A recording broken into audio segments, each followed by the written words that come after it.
All right, I think we'll get going. Call the meeting to order. Welcome to Freeport Town Council Chambers for a regular council meeting, the second one in December. It is meeting number 27-23, and we're meeting at 30 Main Street in downtown Freeport. We will establish who's here for the record and then move on with our agenda. Councillor Pillsbury is out with family illness. Councillor Fournier? Here. Councillor Lawrence? Here. Councillor Benoit? Here. Councillor Smith? Present. Councillor Pilch? Here. And the chair, John Egan, is here. Please join me for the Pledge of Allegiance. I pledge allegiance to the flag of the United States of America and to the republic for which it stands, one nation, under God, indivisible, with liberty and justice for all.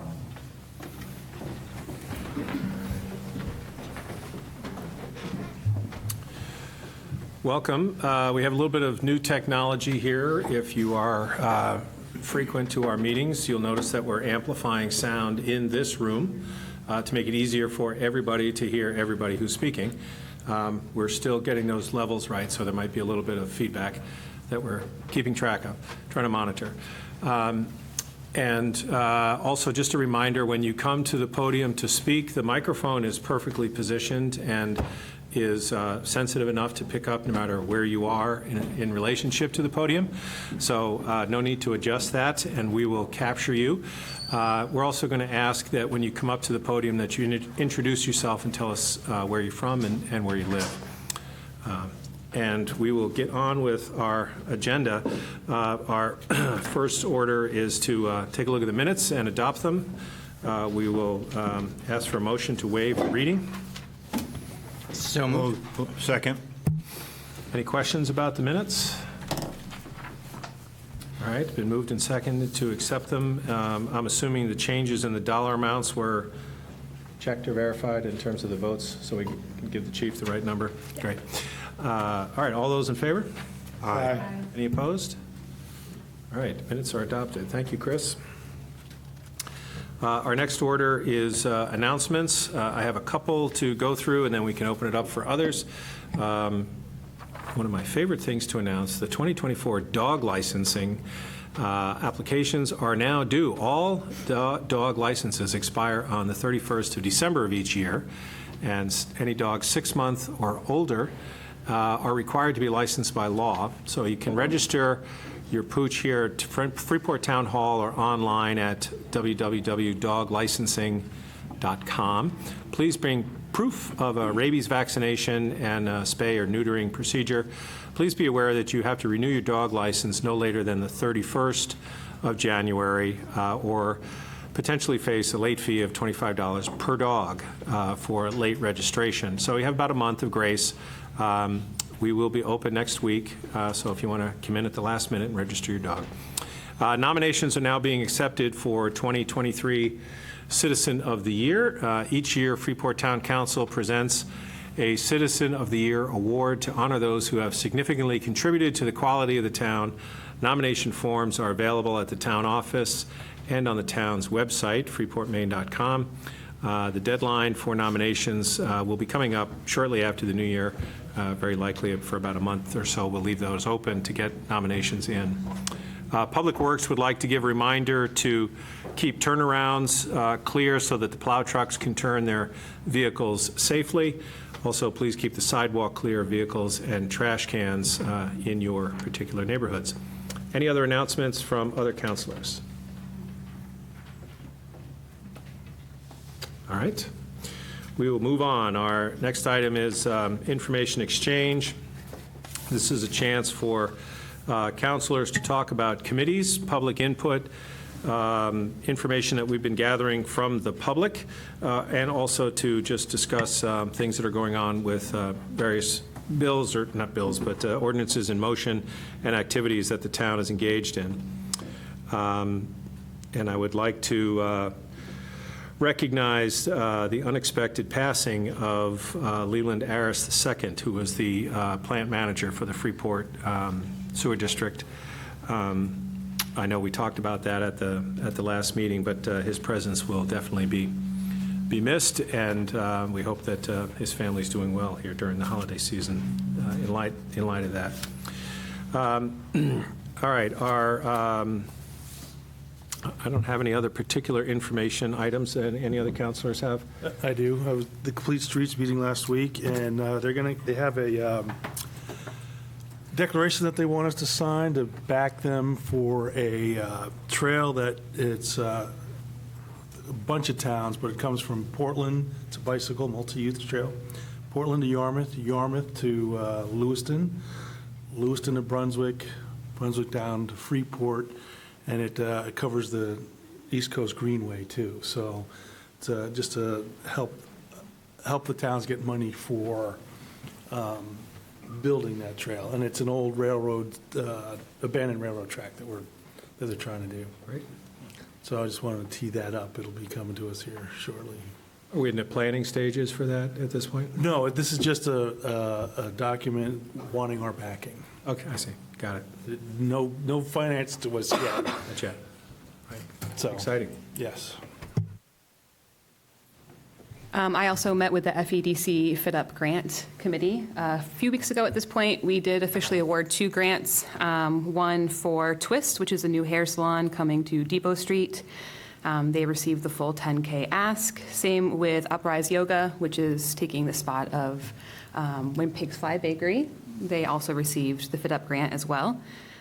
We just received a new batch of applications on December 15th, and we will also be receiving more applications for January 15th deadline. Great. It's exciting to see that in action. Any other items to share for information exchange? Okay, we'll move on. The next order of business is our public comment period. This is a chance for members of the public to address the council with what's on your mind about what's going on in our community. We ask that you identify yourself at the podium, tell us. Oh, I'm sorry. We skipped right over that. Oh, I was Sorry. kind of hoping. Hang on for public participation. I took my glasses off and jumped down a spot. I thought you Sophie, town manager's report. I thought you were being kind. And just so I am on day 10, so making my way. I will just thank members of council who've already had a chance to meet with me, and I'm looking forward to meeting with other folks. And staff has been just incredibly kind to show me around and introduce me to the way Freeport does things, which is pretty cool, I have to admit. We did have, since the last town manager's report, we've had a couple of pretty major wind and rainstorms. Public Works, I think, has done a really great job at trying to meet the need in a proactive way, and public safety has been upstaffing for that. I got a chance to visit the library, and they have an amazing new program with a book in a box, which has a bunch of activities, so I would encourage folks with readers over the age of 9 to perhaps check that out. The thing I really wanted to bring to council's attention, 2 items actually. One, there have been some questions about our sustainability coordinator and her grant status with the town. I just wanted council to be aware that Caroline has met with Yarmouth because that's a shared position, and they're coming up with a few tweaks to help with the plan of work for the coming year. We really feel like this is a project that's going well, and Medi is doing a nice job for us, and we'd like to kind of see that through. Gave me a chance to meet the interim Yarmouth town manager and learning more. Earlier today, I had a communication with our police chief, who is on vacation, to let me know that our detective Beck Rice had been pretty instrumental in solving at least part of a criminal ring that was encouraging homeless individuals to cash fraudulent checks.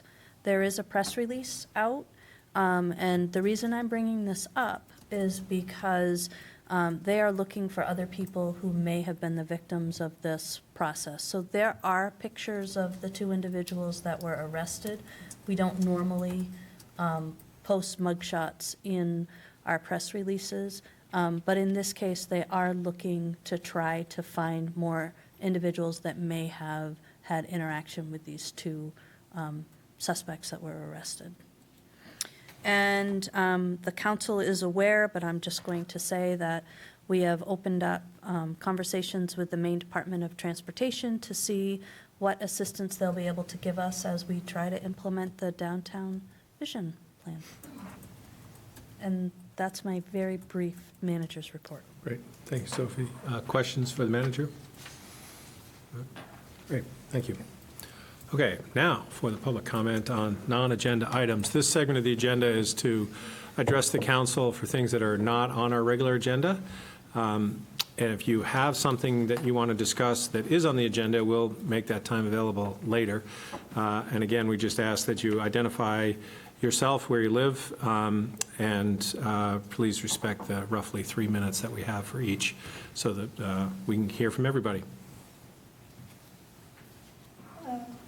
Mandy McPherson, Upper Basement Road, co-chair of your Freeport Sustainability Advisory Board. So I'm here to give you an update on the Climate Action Plan. So for the process, we are currently refining the action list with staff and stakeholder input. That process will carry over into January. We continue to collect information on past and current actions from key stakeholders, looking for overlaps and opportunities to build upon. Major outcomes from all the public workshops and discussions, along with the stakeholder feedback, will be incorporated into the final action list with a goal of presenting it to the town council in late January or early February. The full climate action plan document itself is in process. Medi, our sustainability coordinator, submitted a draft outline format to FSAB, which we have approved. She'll be working on this during the end of December and in January. Engagement has been wide-ranging. We hosted 2 successful community priority action setting workshops at the library in November. We had many residents we hadn't seen at our events before, which was exciting, and we received a great amount of feedback and ideas, which are all documented.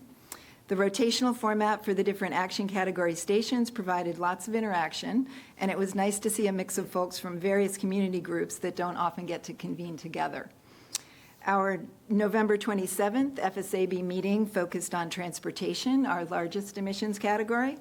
We invited Representative Melanie Sachs from Freeport and Representative Dan Ankeles from Brunswick, who is a member of the House Transportation Committee and also the Climate Subcommittee.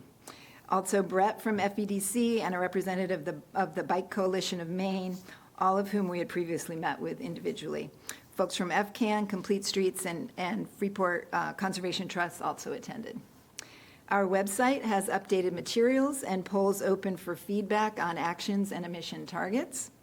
The town-wide mailer that went out recently promoted opportunities for feedback, and information has been consistently included in the town newsletters and on town social media outlets encouraging feedback. All of that has been managed by Medi. We continue to update our materials at the library, and the librarians put together a book and video display focused on climate and sustainability to go with it. The December Chamber of Commerce event needed to be shifted, and Valley and Medi are working with Tawny for a new January date. Meetings are scheduled with people at Freeport Housing Trust, and we're also working on student engagement opportunities, including the possibility of the high school doing a workshop with the materials from our November workshops that we had at the library. And today we had a great meeting with some folks at LL Bean, so that was really nice. We also continue to connect with individual residents for personal feedback by discussing basic things like what keeps them up at night or what is important to them. We can help to make connections to climate, sustainability, and resiliency actions that the town can implement. And as I mentioned in my last email update to you folks in November, if you have anyone from your district who would like to share their views or ask questions about the Climate Action Plan or anything having to do with it, they can go either to the freeportclimateaction.org website, they can email us at FSAB or Medi, or they can call Medi at the town hall and speak to her directly. So there are lots of options to get more information. So that's all I have for you. Thanks for your interest and support, and enjoy your holidays. Thanks, Mandy. Daryl? I do. Back, I think, 6 or 8 months ago, we had talked about a townwide mailing. Yeah. And I know you did a mailer out that said they go online or whatever, but my understanding at the time was it was going to be a questionnaire on where the direction was going to be that townspeople would have an opportunity to have input on. Is that still going to happen? The mailing, is Caroline here? Caroline, maybe you can speak to that. Do you know, because Medi, we didn't put together the final information on that mailing that just went out. It's the one that went out and asked for feedback. So I don't know if there's any opportunity for another mailing. So we did include information in the townwide mailer for people to participate. It was unclear at the time, I think, that we wanted it to include a separate survey. So if that's something that council wants us to do, we would come up with a paper version and ask for money. It'd be about $2,000 probably to mail that. I don't know if I was under a misunderstanding, but that's what I thought was going to happen. I've had several people say that they may not have the ability for computers or whatever. They want to know where they're going and have direct input. I think that would be very helpful because I'm not sure we're getting a broad participation of citizens. I think that I would like to see more participation from. Sure, we can revisit it and come up, see if there's a way we can put it in a paper format and see if there's an approach we can do for mailing. At minimum, if we can't find the $2,000 for the townwide, we can find another way at least to get the word out. Maybe postcard and have them come in or something, Or something. other methods. Thank you. Can I make a comment? Would you like me to email you all that contact information that I just gave you? So in case they can't go online, they can have Medi's phone number, easy accessible, our email address, her email address. Would that be helpful? And then you could pass it on to the people who are asking you for how to get to us? I think I can pass on some people, but I think the discussion we had, and we agreed to engage more people on where we're going and to have more input. One of the ideas was for a townwide mailing. I still think it's a great idea, so. Sure. Yeah. So we can work with Caroline on that. Thank you very Figure much. that out. Great.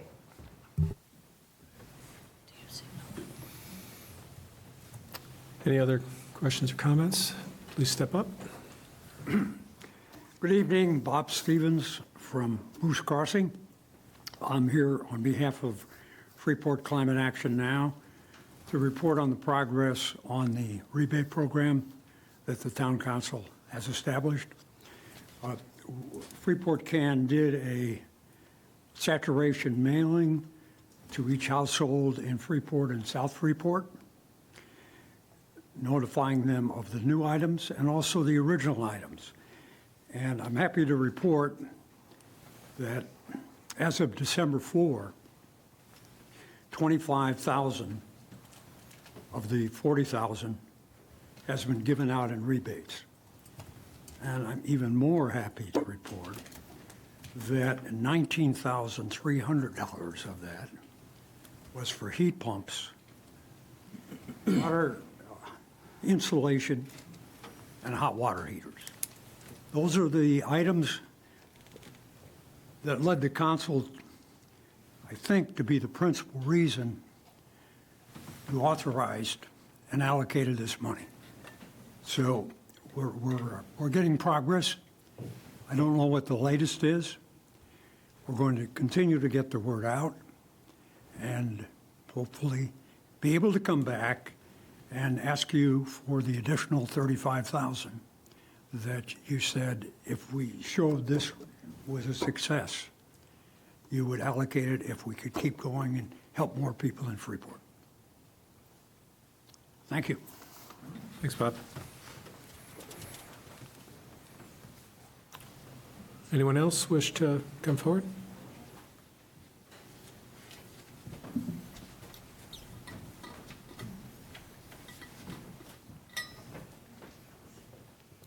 Hi, my name is Thais Los Reyes, co-owner of Athena's Cantina on Route 1. I'm coming before you today to present a proposal that I have been working on for a little while now, just trying to find the best location in Freeport. And we've allocated almost about, I would say, about 900 square feet of a parking lot, which is located where our restaurant is, 491 US Route 1, directly near Maine Beer Company. We're looking to turn the lower parking lot into a full-time food truck court, basically to operate Monday through Sundays from 11 a.m. to 5 p.m., allowing food trucks to have a constant, stable location within our town. We do have a number of food trucks that are registered with the town for, I believe, a period of a year, which is that the town charges $200 to apply to be able to participate in any of the events that are hosted throughout town. So we've been trying to figure out for a while this, as many of you on the board now know, that we started Athena's Cantina with a food truck in June of 2019. We were closed down in October, and we proceeded to brick and mortar opening 3 weeks before COVID. And during that time while we opened, we were still working with the town council and the town to be able to find a permanent solution for food trucks and an easier way for food trucks to operate in Freeport. This is an industry that is huge, and a lot of other communities are tapping into it, and I think Freeport will really benefit from it, especially in a location that is localized just for food trucks. Right now, the current zoning that we understand is one food truck at all times as an accessory to business, which that will make our food truck. We are very short-staffed. We have no staffing, so we can't operate it as often as we would like.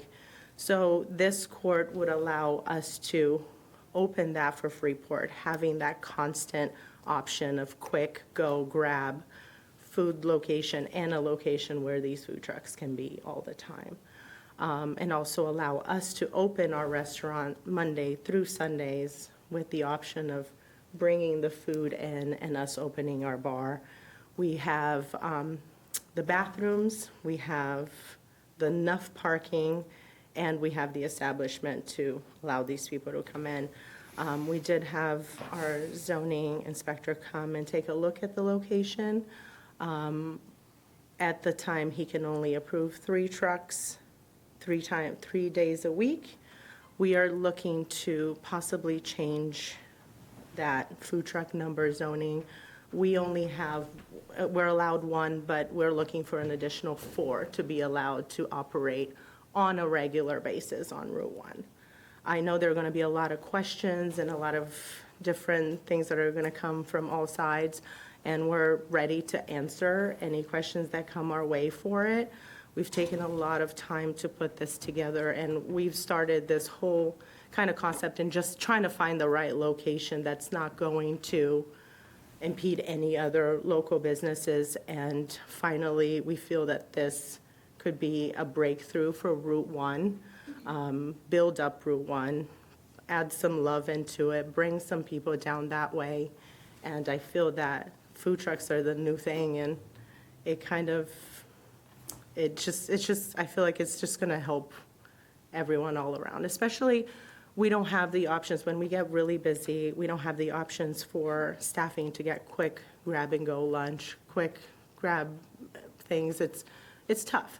So we're trying to offer that opportunity for our local staff members, for our local employees, for our local community members, and also hopefully potentially bring new people into Freeport to work, new job opportunities. So we are looking to operate this seasonal from mid-April till the end of November. And once that's all done, it will turn right back into a parking lot like it is from the end of November through April again. So Thais, does our staff at Town Hall know exactly what needs to be changed to allow you to do? I'm excited about this, so I'd love to be able to. I'm not sure, I mean, See what we can from get what going Nick here. said to me is we're looking for a change in the zoning and the ordinance. So we need, right now, we only have one food truck as an accessory to businesses allowed at all time. I'm looking for 5 food trucks as an accessory to my business. Right. So it would be an accessory to our business. And I know that a lot of these food trucks are allowed to only operate for 3 consistent days, barring an event, a big event that's going on. But again, this is a trial that we discussed back, I think, in 2020, Yeah, when we right. were trying to operate. I'm pretty sure that rule is something that a version of this council decided, so it'd Yeah. be pretty easy to rewrite that. to Exactly, so fit that's what I something. thought, it's just like, for us, it's more, let's give it a trial, and we discussed this back in 2020 when we were working with you guys to allow our food truck to operate. Great. Let's give it a trial, but we never, COVID was happening, we'd never actually had that, let's see what it can do. So my thing is just like, let's see what it can do this year, let's see what it can do for the next seven months. Open the floor for suggestions, ideas, negative, positive criticism, whatever comes our way, to make sure that it works and it's effective for Freeport and it brings more people in and it brings just the business that we need, and it helps to cover that bridge, the gap in the food aspect that we need. Right, Yep. yeah. Thank you very much for taking the initiative and bringing this forward. The question I have is that location's a little bit out of town. So we have a parking lot down here on Depot Street, which the town owns, which is right next to the Freeport Community Services, that no one ever parks in it. We used to put a skating rink in it in the wintertime or whatever. Is that something that, it seems though you want to go where people are to make your business work, I would think, if we're coming out. So not to kill this idea, but to say, hey, is that a better location or something we could work with in the future to try? Because I think this is exactly what we need to have it not only for visitors to town, but for people to work here or whatever. And to me, that would be an area where there's plenty of parking around. So, Now that you mentioned that, honestly, Eric, you know this. I think you've heard this a couple times that I've discussed it. Possibly, maybe, I don't know, we're just passing by. Initially, I did reach out to Mark Malone, who owns that, who is the broker for the property. So initially, my concept and my thought was for the property right next to the community center. That was where the whole vision started. I thought about it for a while. I went back and forth of who owned it. I talked to Mark, who's the broker for it, and it just didn't work out. And we thought to ourselves, we're like, okay, this may be something where it may not be as easy for us to make it happen than it would where I'm using the resources I currently have. My restaurant is there, my landlord and I have a great relationship, and that would be a huge support from him to have that there. But I think that this is so amazing, just the plan that we have, that obviously I will go on to it further once we have an additional meeting for it and open up to the public. That I think that, yes, 100%, it would be ideal downtown. If that could happen, that would be just, that's the best thing that Freeport could have. But I also feel that Route 1 is my home. It's where I'm trying to build something there, and I feel like, because this is a great idea, I feel like Route 1 this could build up the love that it needs. And so, brings almost tears to my eyes, because I have friends and family who operate businesses down there, and I just feel like, this is important. Sorry. the parking lot I'm talking about is owned by the town of Freeport. You would not have to work with Mr. Malone. So is that the one behind the community center? No, so when you go to the community center, there's one house that goes over to the left. Yeah. There's a small parking lot there between that house and the community center.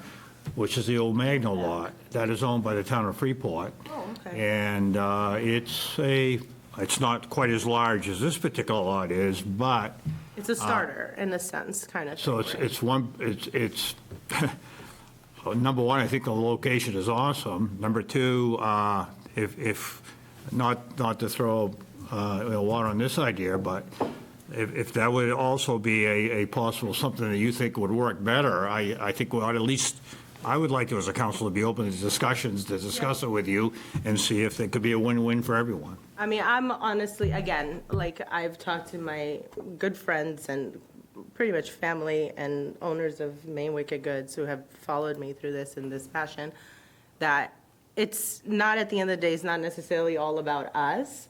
It's also about Freeport. You know, we've chosen Freeport to build a life and raise our children, and I want to build roots. And that is, it's what's going to be best for Freeport and what's going to bring more business, what's going to attract people to Freeport. Just jumping into this next level thing, it's huge for us. I think it's a breakthrough. So, and I'd be open, like I said, for any space or any help and support from the council and our town. So we'll follow up from the council through the manager to the staff to find out exactly what those edits and changes might be to allow this kind of food truck density in the plan that you've got in place. Because I think we've had this conversation numerous times about adding this, so let's fix it so we can try it. And you're taking the entrepreneurial risk to move it forward, so we got to get out of your way and let it happen. Thank you. I appreciate that. Thank you all so much for your Thank you. time, and thank you for being on the board. And Joanna, welcome. Thank you, it's great to see you. I love that idea, and I see it working very well in Topsom and Brunswick, as far as the food trucks go. 'Cause since COVID, everything's been going crazy, and they did open up even the fairgrounds, some food trucks. Anybody else like to come to the podium for public comment? Please step forward. I think maybe my comments are unnecessary. But I'm Mila Jones. I live on Desert Road, and I'm the co-owner of the Jezzers Maine. So I share a lot of similar goals to Thais, and we go way back. But I just wanted to go on record to say how much I support this idea of hers. Just as a resident of Freeport, having eaten her food, it's so wonderful. It's authentic Latin American food made by hand. It's affordable. As somebody who just lives here, it's such a great option. And then as a business owner, what Thais is saying about this idea, making Freeport a more appealing place to live, and also making it a destination. So as a business owner like Thais, it's not just one thing that makes Freeport a destination. It's not just the retail. It's not just the food options or the cultural or outdoor experiences. It's all of us, and it really is the idea of the rising tide lifting all boats. And I have worked with Thais. She contributes tremendously to the community. So she actually donated catering to a nonprofit event of mine. Totally kept such a low profile about it, and just did it out of the generosity and love for Freeport. So I know that any project that she is spearheading is going to have that love for Freeport, and she's going to do it really well. So I just give her my full support. Thanks, Mila.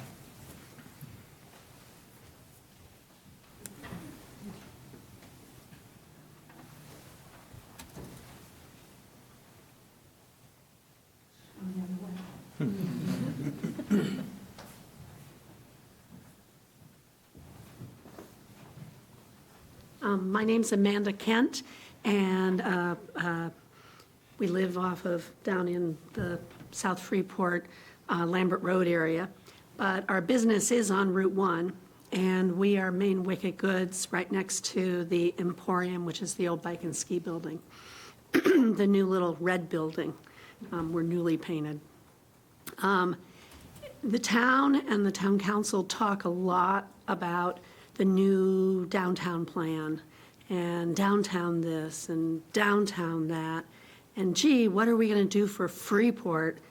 And I keep feeling like the ugly stepchild because there are other businesses on Route 1, and it is an active side street that people will take on a regular basis. And there's a lot of businesses that don't really get the attention that they are due. And I think there would be more businesses once there was some more attention to that area. I'm highly supportive of the downtown plan. I think anything that we do to help bring Freeport together is a great thing. And I think the town council has been very supportive of Thais in the past.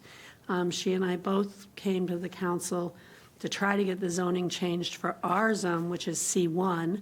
We thought it was an appropriate place, to be able to try these things because there is a lot of parking and it is an area which people drive through. And it'd be nice to kind of hold on to them a little bit so that they'll come into some of the shops that are there as well. So I love the fact that you all feel good about this, and it would be great to get the process going. I just wanted to say that I appreciate the fact that she is spearheading this. She really would like to be downtown, but at the same time, we're trying to make a case for Freeport being more than just downtown. And that's something that keeps getting talked about on everything. You talk about affordable housing. Oh, yeah, well, where are we going to put it downtown? Well, what about some of these big lots that are down off of Route 1? What about that? Well, they're sitting there. They're empty. Let's see what other kind of not just strip malls that we can build as part of the Freeport town. So thank you very much. Thanks, Amanda.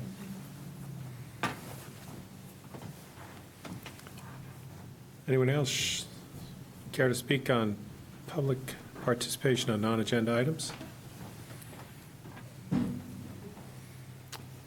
We have Peter Ingram. Okay, hand up. Go ahead, Peter. Can you hear me? Hello? Yep, hi, Peter. Okay, hi, thanks for taking my comments. You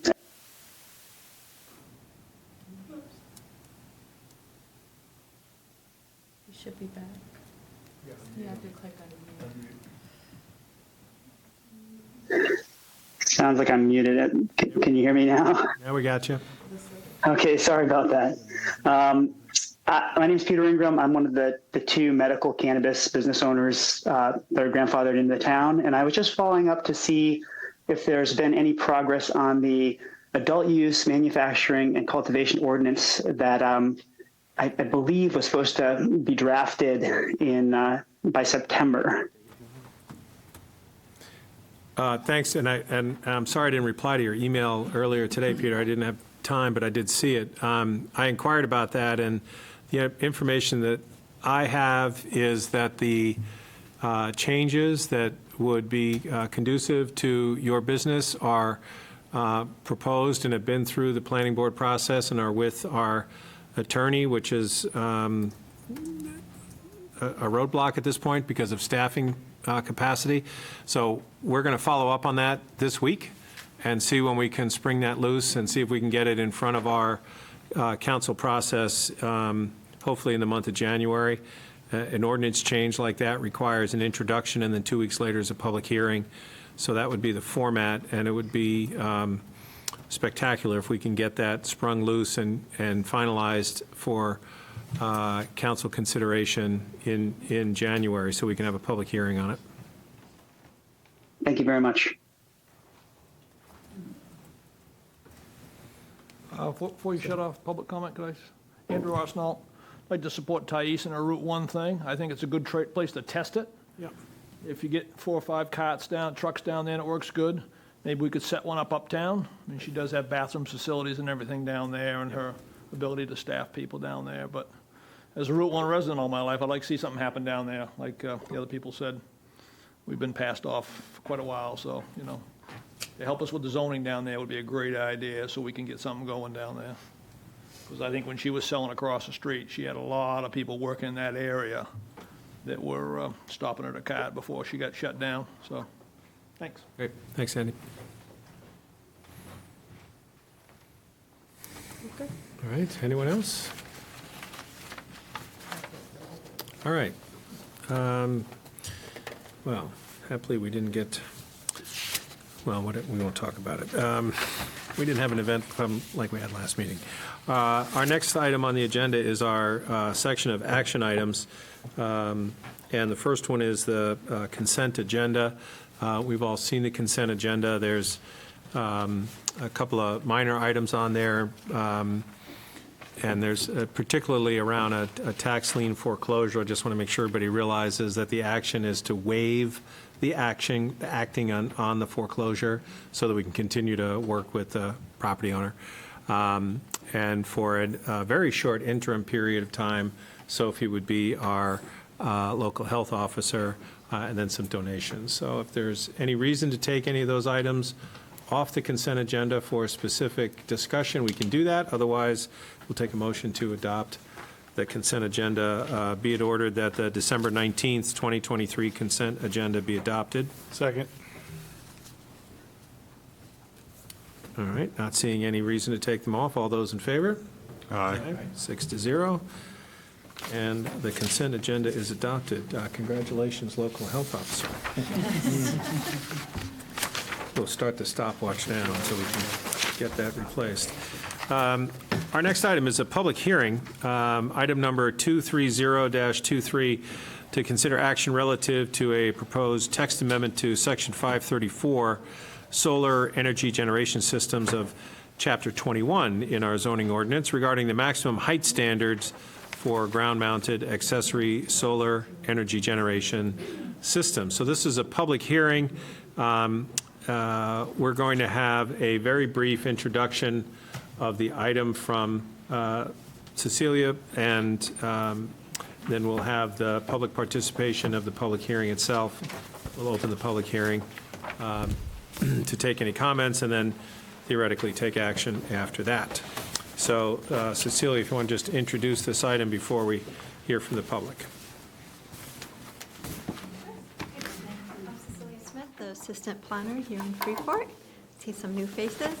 I did have a handout. I believe that at the previous meeting, when you set the agenda, you said you wanted to see a comparison. If anyone needs one, there are some copies right here at the table. So this is an applicant-driven text zoning amendment to change the maximum size of the accessory ground-mounted solar panels. I can give you some background on the solar ordinance, or we can jump right into the text amendments, whichever you prefer. I just have a quick question with the illustration here, and I believe the specific incident of the request is for the tracker solar panels. Is that the only place where this would apply in the movable trackers, or would it also apply to fixed rack systems? Yes, so that's a good question. So to go back a little bit, the proposed text amendment for the maximum height is not for solar farms. It's only for these accessory use trackers. So when somebody is using it on the same lot, serving a building, that's the primary use of these solar panels. So I just wanted to differentiate that, and that the proposed amendments wouldn't apply to solar farms. As far as the trackers, that's a good question. Some towns differentiate between like the pole, like the rack, ground-mounted rack, and ground-mounted pole. We do not. So it could, apply to both as written, I believe, if it's in a pole with the language. Does that answer your question? It does, thank you. Okay. So, Mr. Ted Crooker, the applicant, he ran into a situation where he's a resident and property owner here in Freeport. He would like to install a tracker or solar panels to service his property. However, our current ordinance says the following: the maximum height of a ground-mounted accessory solar energy system, sorry, it's a very long name for solar panel for your house or business, shall be 25 feet or the height of the principal structure, whichever is less. So Mr. Ted Crooker has a mobile home on his property, and therefore, if he were to put a tracker or a solar panel, it would not be able to be taller than the mobile home. So he has come forward with a proposed text amendment to allow the height to be 35 feet, which would be the height, the maximum height for buildings on his, under his zoning district. He wants to do this so that he can maximize his solar energy production, and with the current language, he wouldn't be able to do that. So that's why we have that. It's a pretty simple text amendment. The planning board did held a public hearing on November 1st. They did deliberate, they did consider the pros and cons of this. They did acknowledge that these solar panels on trackers might be unsightly, that some people might not like the way they look. But they also, in weighing the benefits and the costs of the way they look, their unsightliness, they decided that because, we do have, we are, as a town, looking forward to reduce our greenhouse gas emissions, having the benefit of having this renewable energy would outweigh those costs. So there were some concerns about the way they looked, but moving forward, they decided that ultimately, that's where they landed at. Okay, great.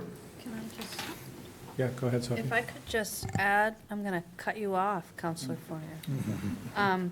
That while this is applicant-driven, this is not a contract or an overlay. This is a change to the ordinance that would impact everybody that would be in this particular zoning district and. Right. It would impact anyone, anywhere, because you can put these anywhere in town. Although if you are in the design review district or the Freeport Village district, you would still have to go through the planning board, project review board to get that design certificate, so. Okay, Daryl.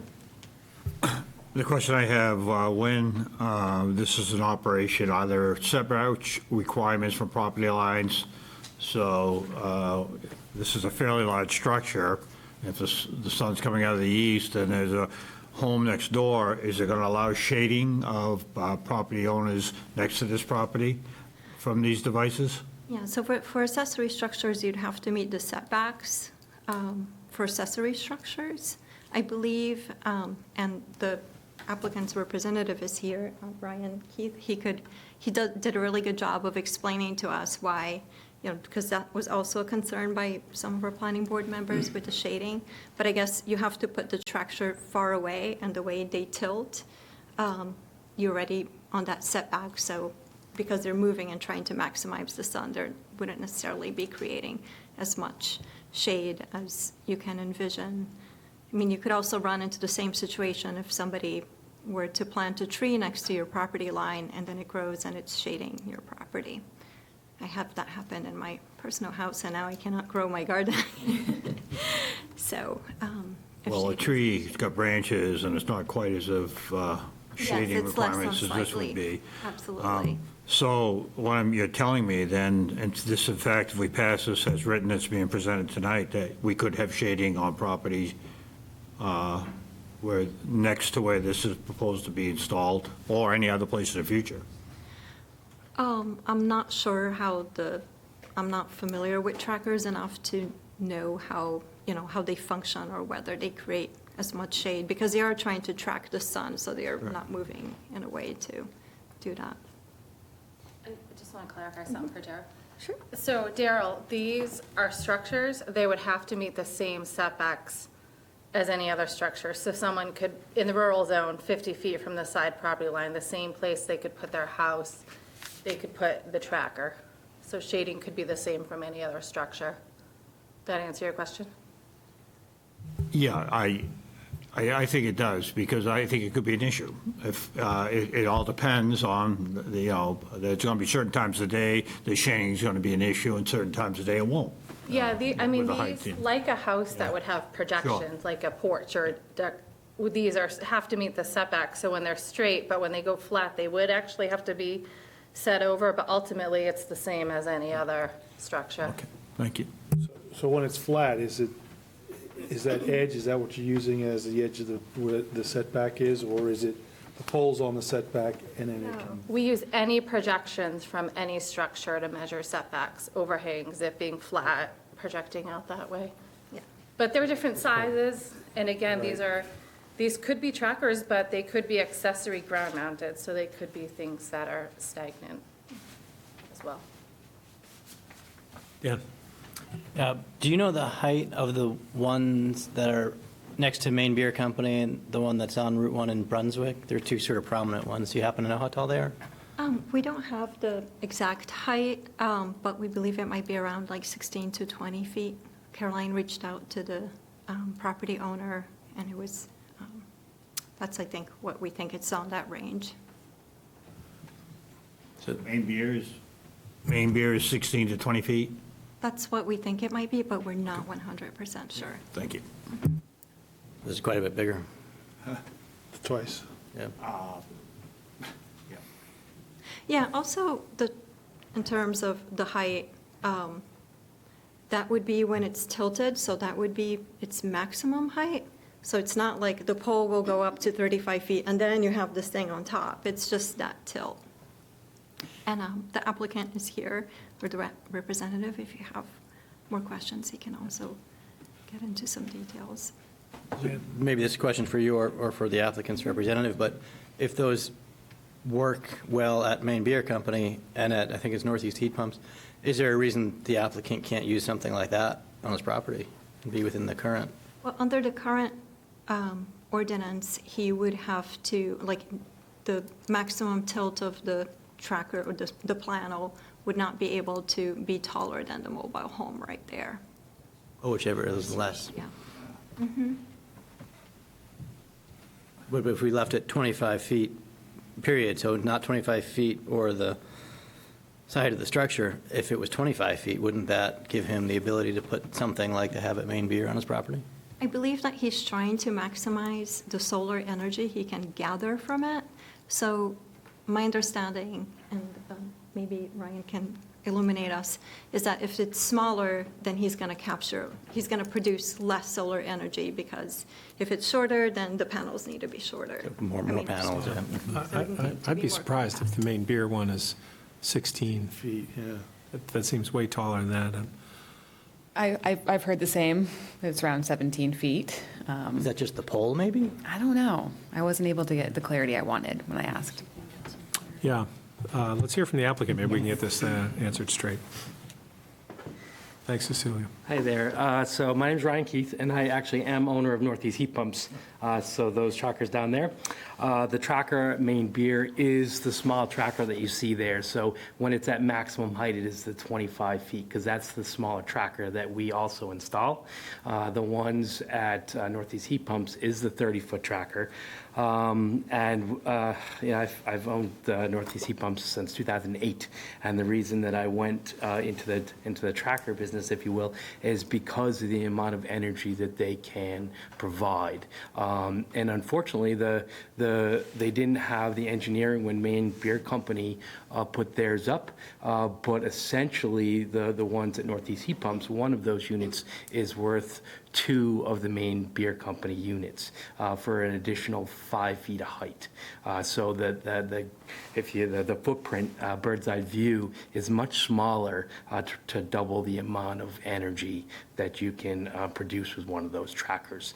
And so essentially we're looking for the 35-foot because the actual cost of the kilowatt for the consumer is half as much for one of the large ones. And again, it takes up a much smaller area.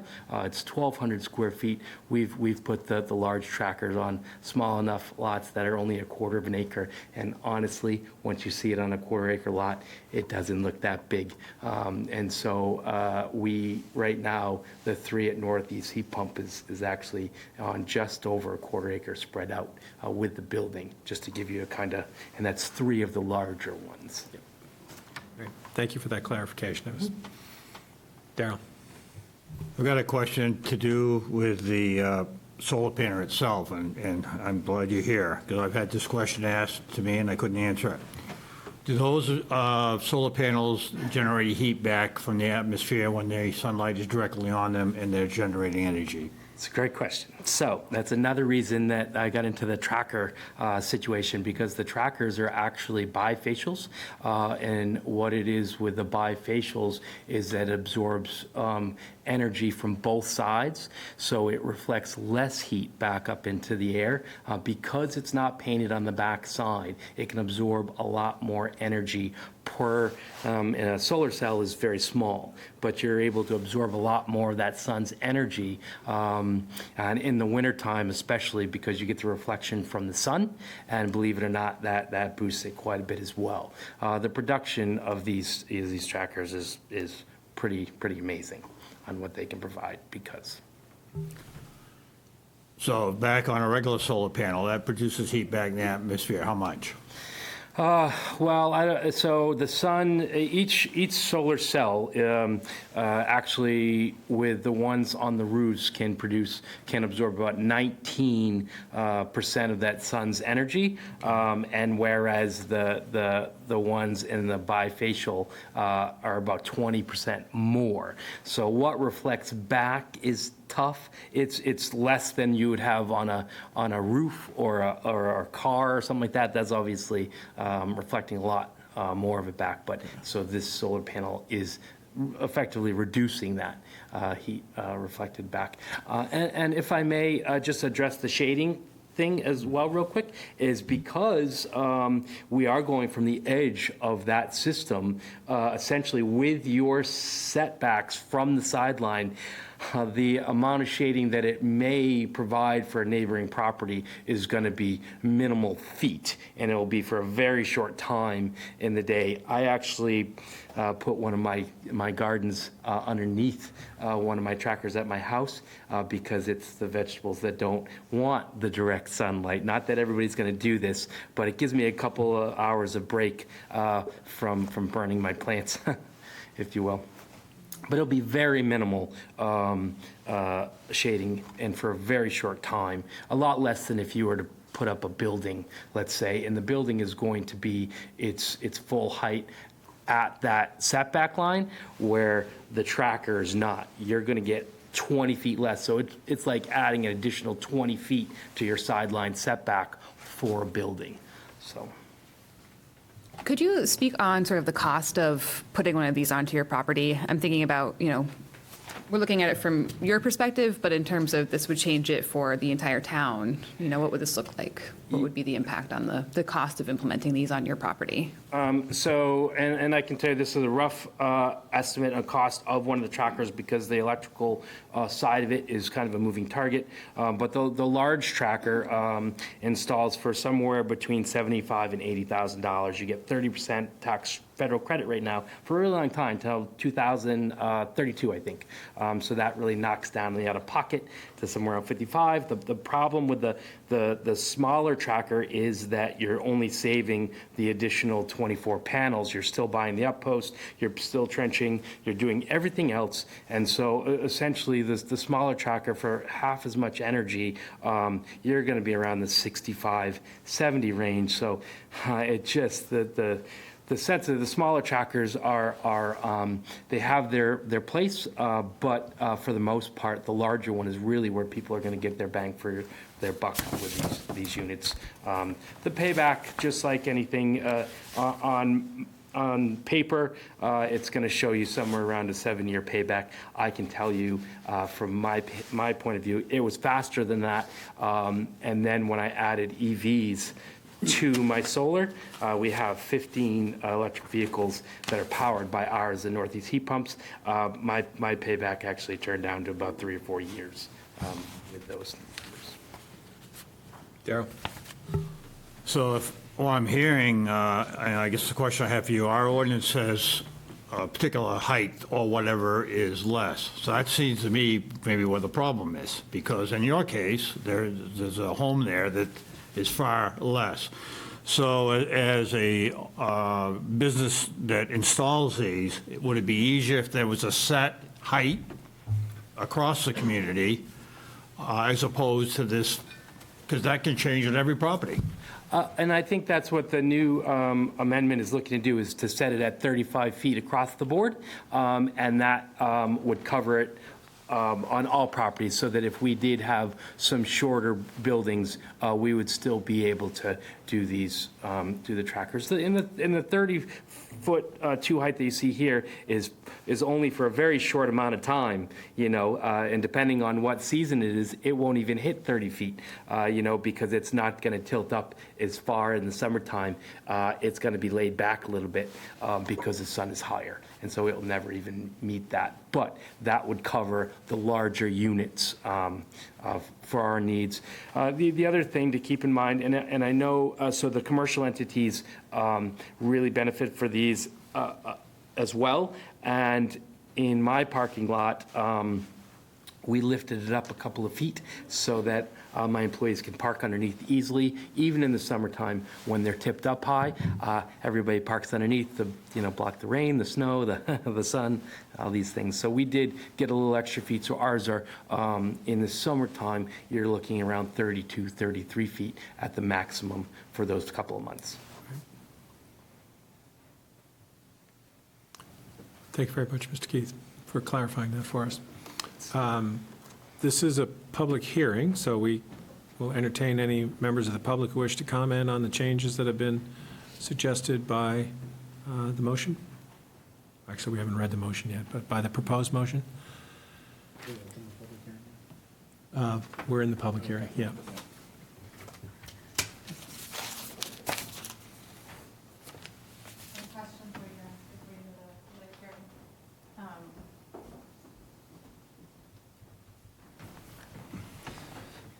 I'm sensing some debate on the height, so would it be helpful for you to hear a little bit of the background with the original 25 and when not review comes into play for these? So when the standards were created, I want to say a couple years ago, but it might be longer, typical solar trackers were thought to be, at that time, like Ryan kind of pointed at, were thought to be less than 25 feet.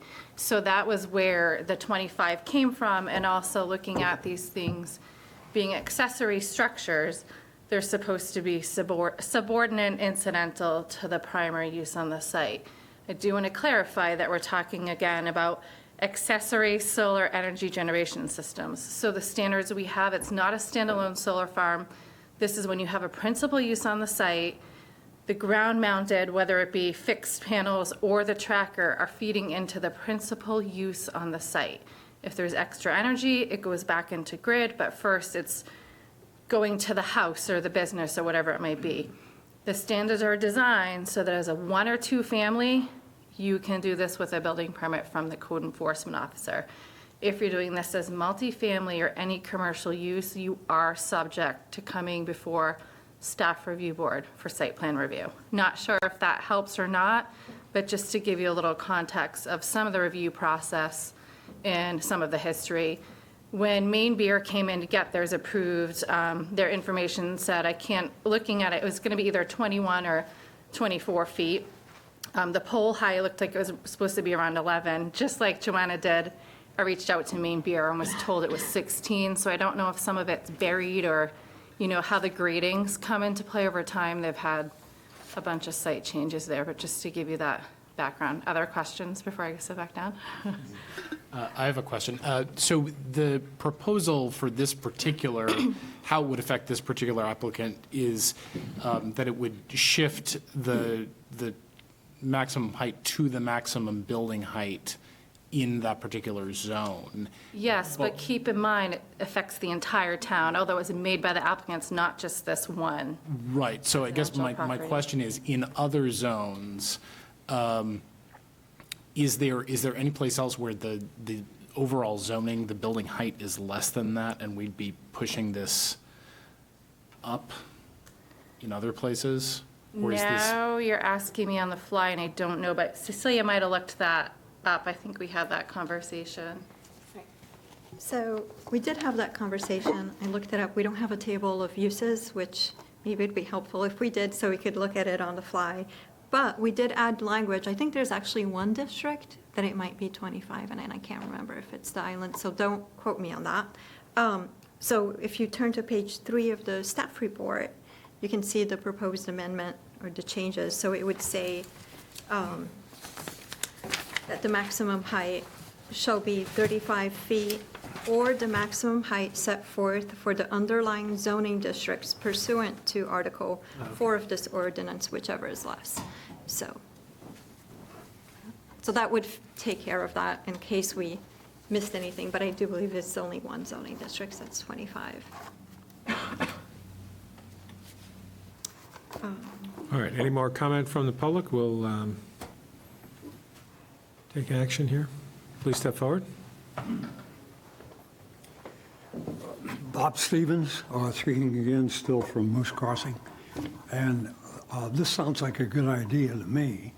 What we're trying to do is reduce emissions from that are produced by fossil fuels. This does that, leaving an extra few feet. It was interesting because is it northeast or what? He pointed out that he can sort of cover less land for if he's trying to park cars and have the solar panel. He's able to make that ground underneath it usable, and that's a plus there too.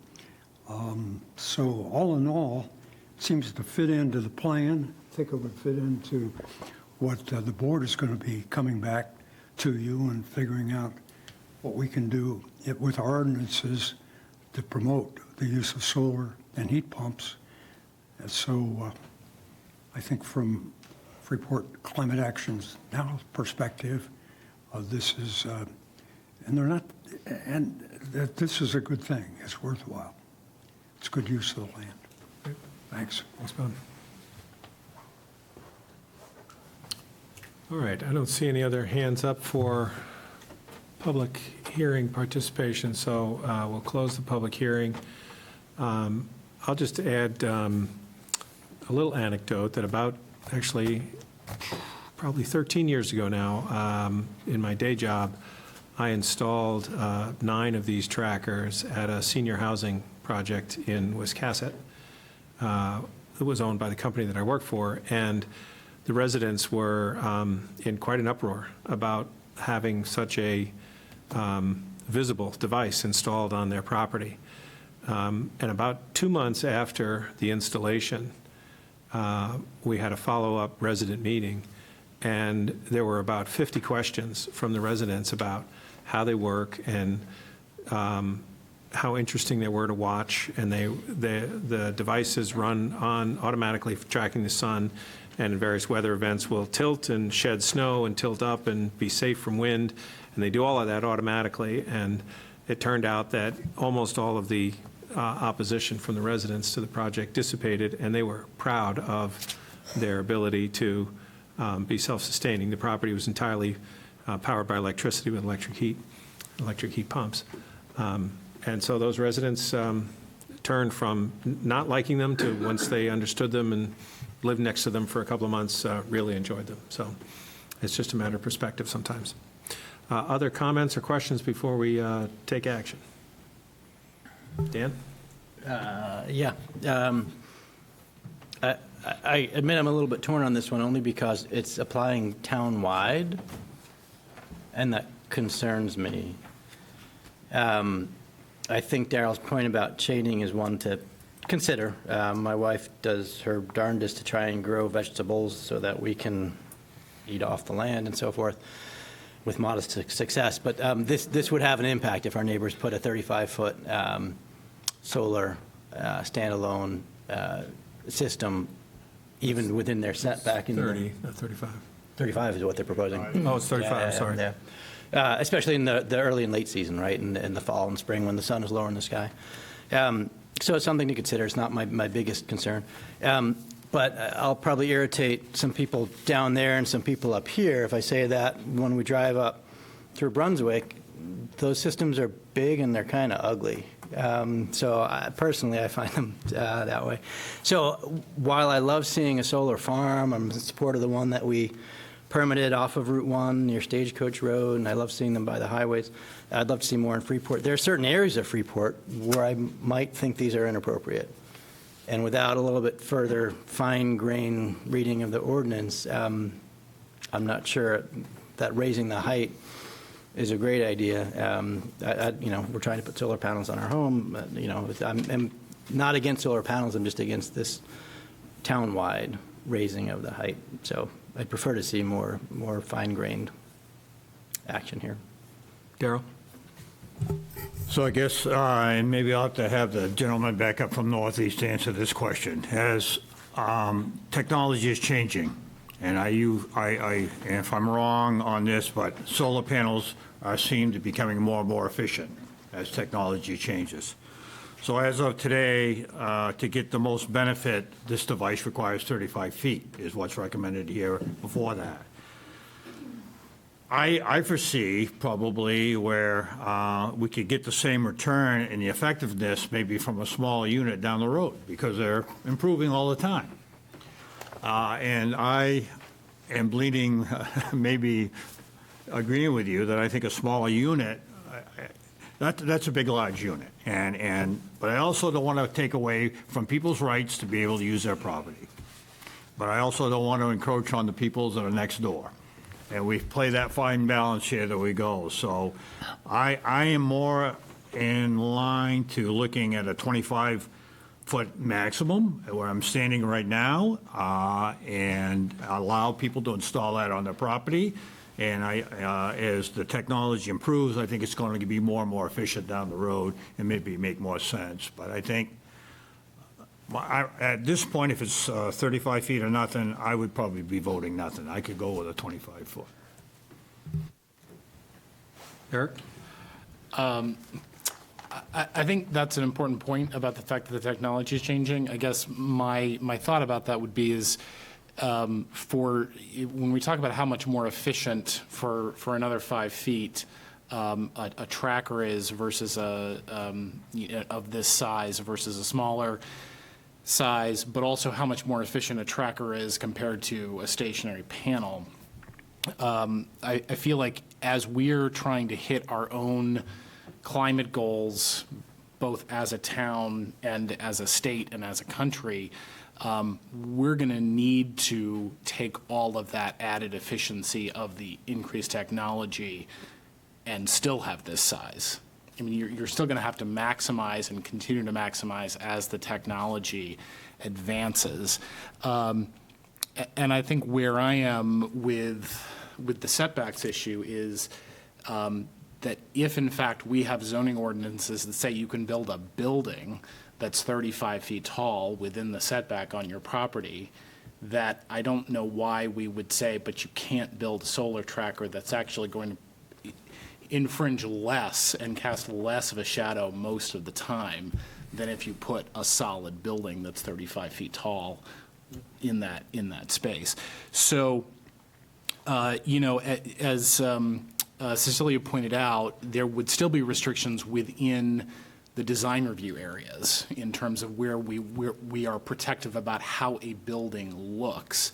But in terms of the height of a building, as long as it meets the code, I don't think that we should be limiting, somebody's ability to generate solar on their property simply because we don't like how it looks. Because we only have a very few parts of town where we say we're going to control what you can build based on whether or not we like how it looks. Chip? Yeah, I understand your point. I agree with that point. Your point is excellent. As the technology gets better, I think the panels get a little smaller. So if we have it at 35 feet in 10 years, it probably won't be 35 feet, right? Because the technology gets better, it'll be less expensive. So, two, the cost would be prohibitive for most people in town.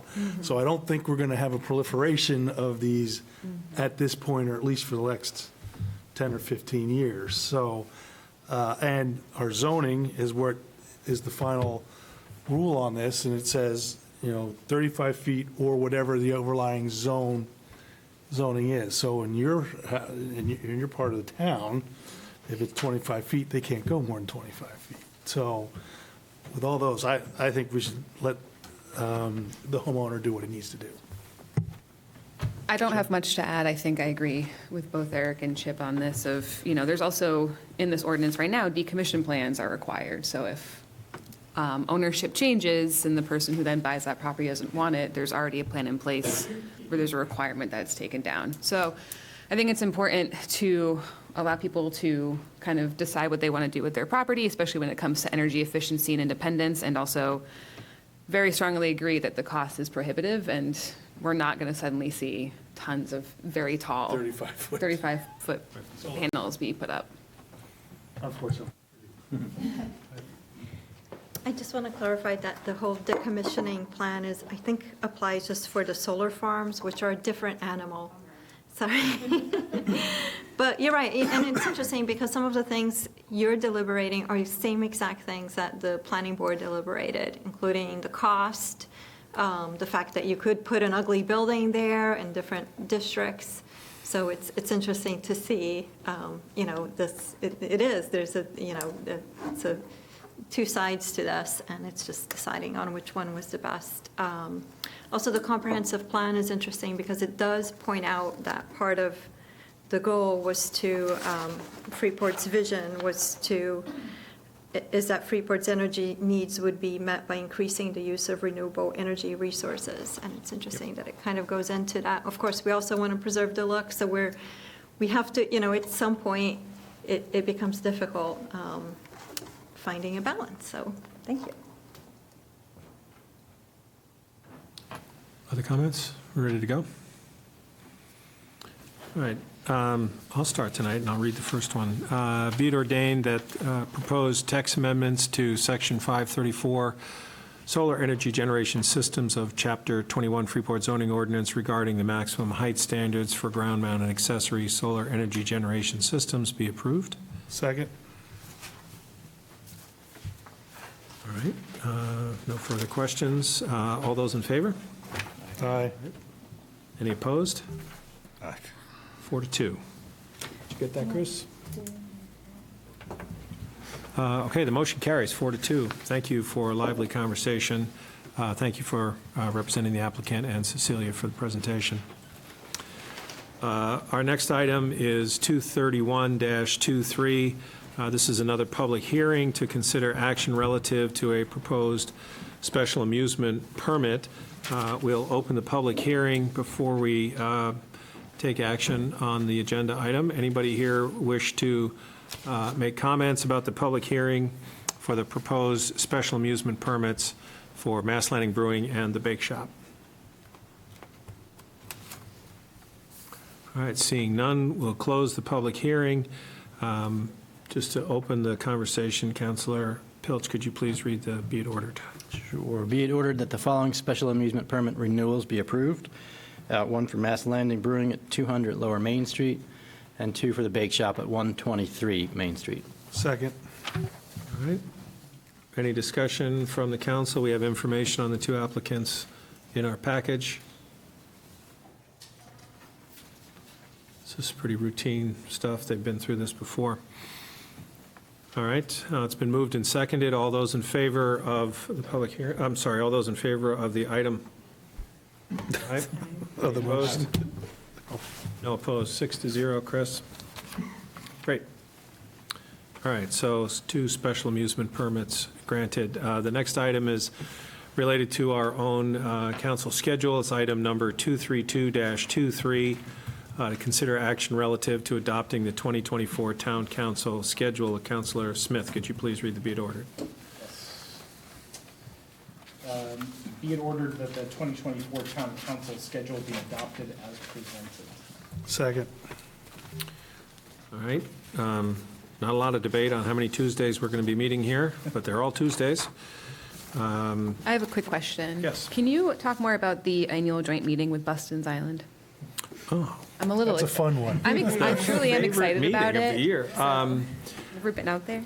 So, I'll start. By tradition, maybe, I'm not sure, an invitation, the council is invited out to meet with the members and residents of Buston's Island, but the members of the Village Corporation. So it's a unique, relatively unique municipal structure in that they have their own governance, they have their own planning function out there on the island, and largely manage their own affairs, following Freeport ordinances, with a few exceptions related to the uniqueness of their situation. But as, you know, it's a mile and a half or whatever it is from the harbor, but it might as well be 20 miles sometimes when, in terms of understanding what's going on out there, at least from my perspective, because I don't get out on the water that much. So it's a great time to hear what's happening out there and to understand, from, again, just personally from my perspective, the history of that island, which is rich and deep, and to hear all of the residents being able to talk about it in fluency. So it's a very relaxed evening. The Village Corporation and residents put on a nice dinner.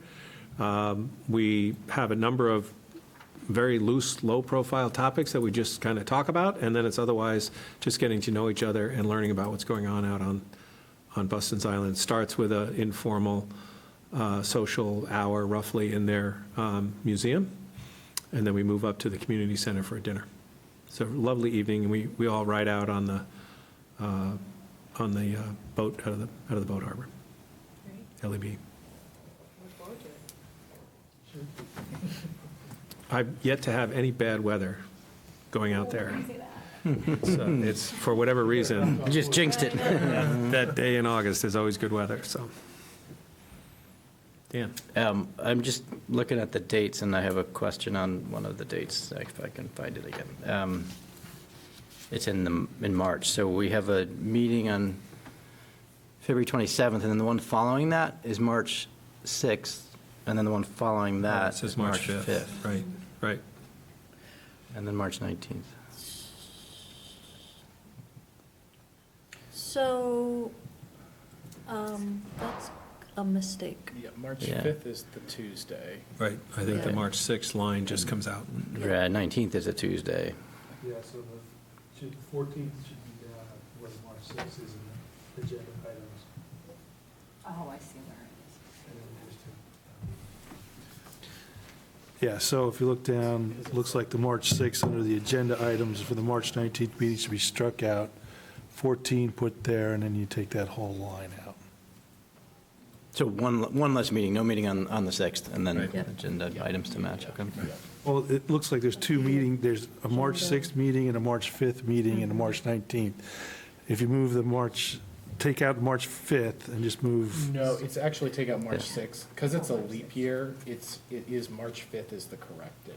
okay, So, so it's the one above. All right, yeah, I think March 6th is the, March 6th is a Wednesday. right, so we just strike that line altogether. and then change the 28th for February 28th or for the For March 14th, yes. March 5th. March 5th. Yep. Right. Okay, make those edits And the next one down is March 14th on the due date. on the agenda items, yeah. Right.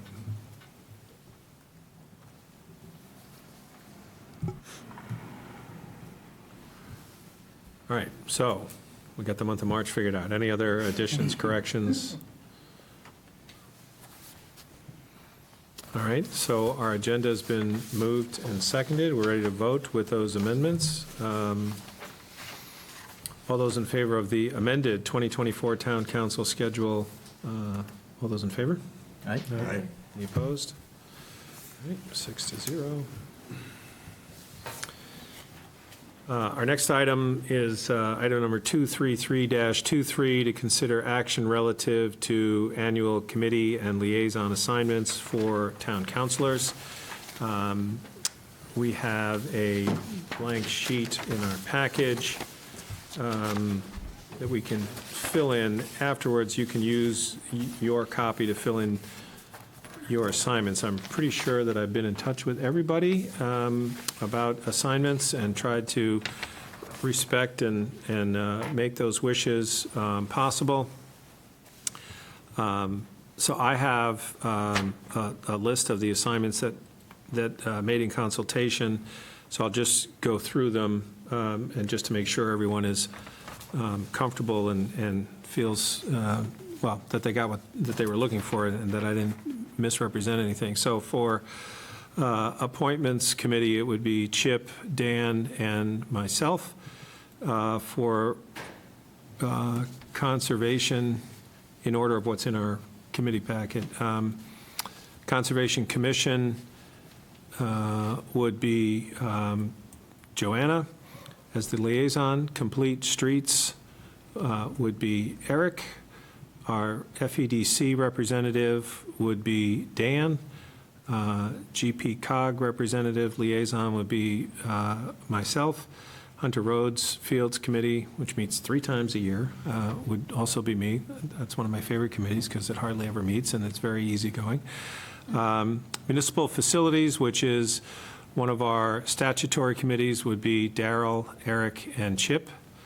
Ordinance Committee would be Matt, Chip, and Dan. And I believe those are the 4 statutory committees that we have: appointments, facilities, special projects, and ordinance. Sorry, we didn't get to special projects yet. The next one is the PAX liaison, which would be Joanna. Police Advisory would be Dan. Shellfish Commission is Daryl. Social and Racial Equity Committee, pending action here in the next couple of items, would be Joanna. Special Projects is the 4th of our statutory committees: appointments, facilities, ordinance, and special projects. Special projects would be Dan, Matt, and Egan. Sustainability would be, Eric, and Winslow Park would be Matt. And I do not have somebody for Age Friendly. That wasn't on my list. Is that still around? That might have sunsetted. Which one? Age friendly? Yeah, that was, what was? That sunset, right? It sunset and went into Complete Streets. Gotcha. Yeah. And I've been the liaison to the Arts and Cultural Alliance, which is now Meeting House Arts, but frankly, that's really just kind of a communication thing. If anybody's really dying to be a part of that as a liaison, happy to give that up, but I'm also happy to continue because I'm a big supporter of the organization, so. What is the relationship between PAX and JPCOG? Because when speaking with former councilor Daniele, he was sort of under the impression they were more or less one and the same, very related. I'm not really sure what that looks like.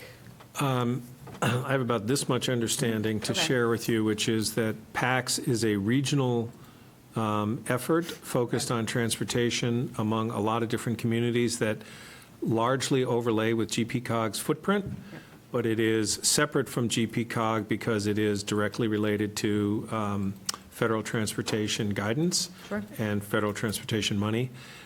So it's a regional effort for all of the small towns who might not be able to otherwise compete or discuss anything with federal DOT. So it acts as a regional planning agent for transportation, very similar to what many other functions that GPCOG undertakes, but this one has a funding stream attached to it, so it's got its own identity. Great.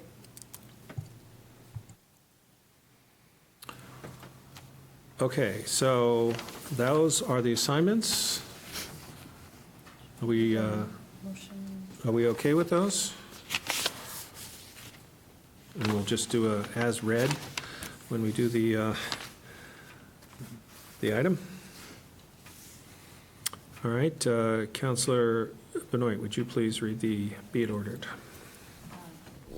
To consider action relative to annual committee and liaison assignments for town councilors, be ordered that town councilors be assigned to committees and liaison positions as presented by the town council chair.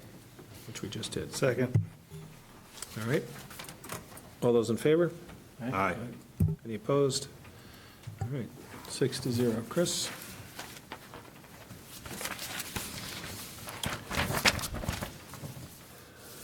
All right, our next item is 234-23, to consider action relative to naming a representative and an alternate representative to the Greater Portland Council of Governments. This is, again, we're a participating participating municipality within GPCOG's organization. They are a regional planning and government support organization. They provide a lot of different services.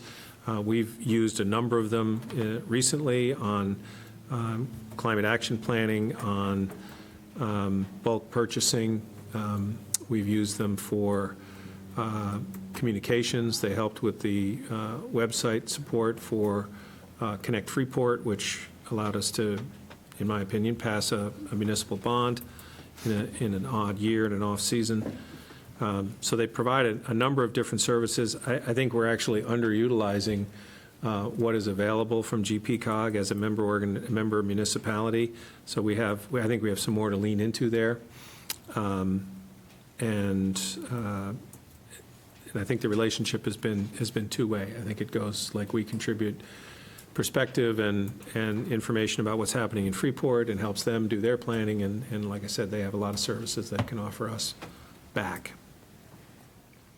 So I would welcome the opportunity to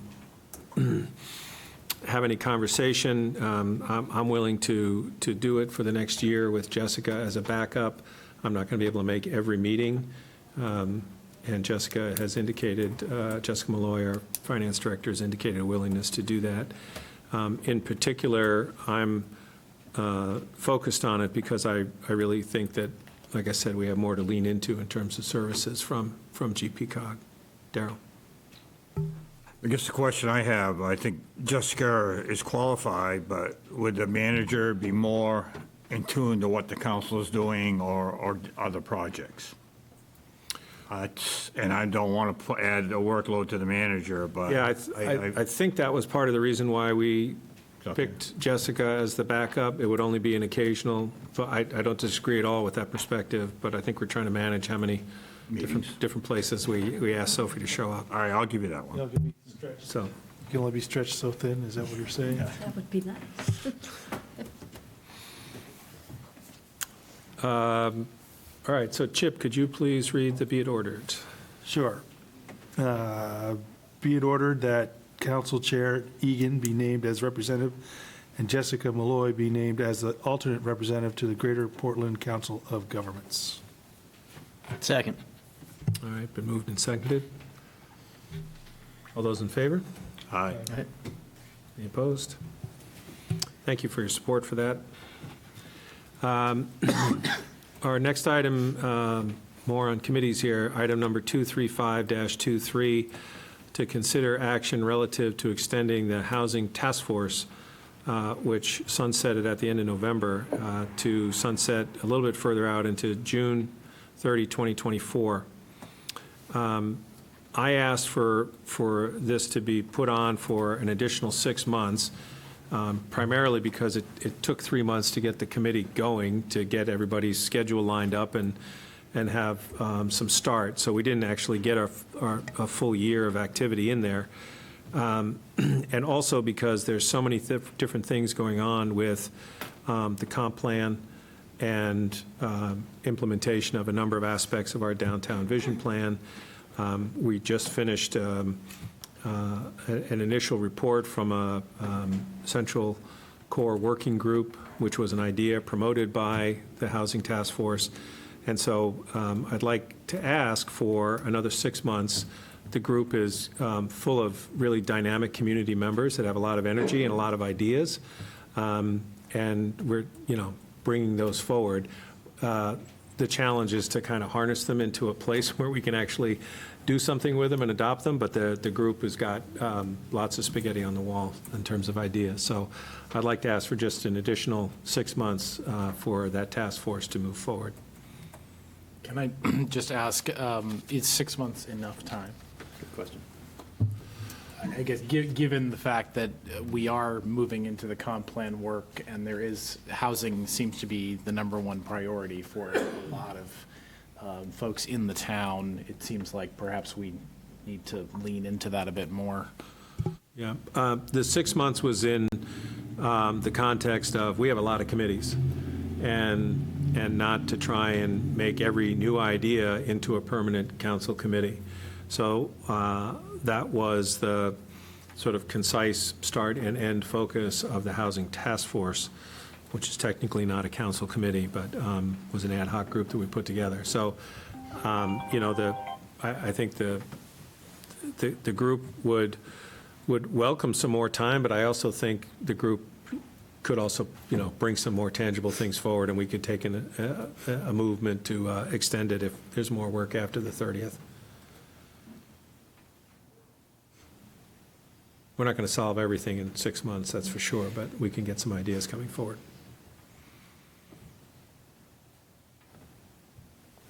All right. Councilor Fournier, would you please read item 235-23, please? Be it ordered that the Housing Task Force be extended to sunset June 30th, 2024. Second. All right, any other questions or comments on it? I'm good with 6 months. All those in favor? Aye. All right, 6-0. Thank you. Almost to the last of the committees here. Item number 236-23 is the other committee of the council that was created about a year ago. This is the Social and Racial Equity Committee. The request here is to extend it for a 12-month period.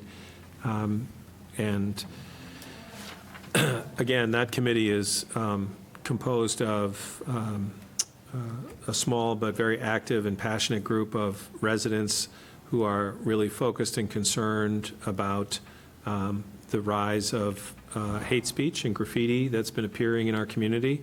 Happily, not very recently, but certainly in this past 12-month period, we've had a number of very disturbing incidents. And the committee is about to bring forward a draft graffiti ordinance, suggested text through our ordinance committee. So you can look forward to that, even if the committee's not extended, that's coming forward anyways. But the committee also specifically asked, the liaison to that committee asked if I would bring forward their request and concern that that we consider potential action through this committee to take an active, forward, positive step to affirm that we are a welcoming community and that we're not going to allow hate speech groups or their agents to take a hold in our community, and that we want to push that down as fast and as effectively as possible, and that requires a broad community engagement. So there will be some discussion and potentially some plans coming forward with messaging and communication campaigns for the business community and also for just in general residents in the community to be a part of. And that will include not only just proclamations that we might make here, but actual visible materials, visible graphic materials, illustrations, posters, banners, those kinds of things, just so that there's a public visible message about being a welcoming community and not tolerating hate speech.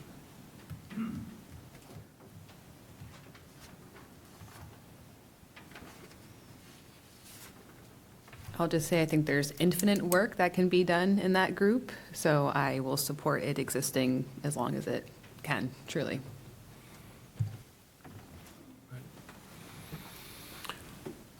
All right, and I think we're back up to this end. So I'll just read the be it ordered that the Social and Racial Equity Committee be extended to sunset 12 months, December 31, 2024. Seconded. All right, any other further discussion? We have one more committee after this to take care of. All those in favor? Aye. Any opposed? All right, 6-0. Okay, our last committee action, 237-23. This is to take action relative to appointments to an ad hoc committee to evaluate the feasibility of acquiring 22 Main Street, which is the empty lot adjacent to Town Hall. Councilor Pilch, could you please read the be it ordered? Be it ordered. Are we voting on this tonight? Did you want to read the be it ordered? Yeah, we're going to vote to, well, we're going to This is vote just to consider the committee. Committee, this is not to appoint people, Not to right? appoint people, we don't have names yet. Right. Oh, And that- sorry. Got it. I thought we'd done that last time. Be it ordered that 2 town councilors, 1 community member representing each of the voting districts, so 4, and 1 business representative be appointed to the ad hoc committee to the feasibility of acquiring 22 Main Street. To study the feasibility of acquiring 22 Main Street. Yep. I'll second that. Yes. We had some discussion about this at our last meeting, and there was quite a bit of public input at a workshop about opportunities to take a look at that. I was out of town. I did watch some of that recorded meeting, so I know there's tangible focus on this. This committee is to explore the feasibility because there has been some coalescing of a potential plan involving the landowner and potential constituents who would be in favor of the town taking a look at buying it. And so while we do not have names yet to put into this, I'm suggesting that we form this committee and then we would use the appointments process where candidates who wish to be considered for this committee would fill out a very similar form that we have in place already and pass them through the clerk's office, which would end up with the appointments committee to be appointed according to these parameters.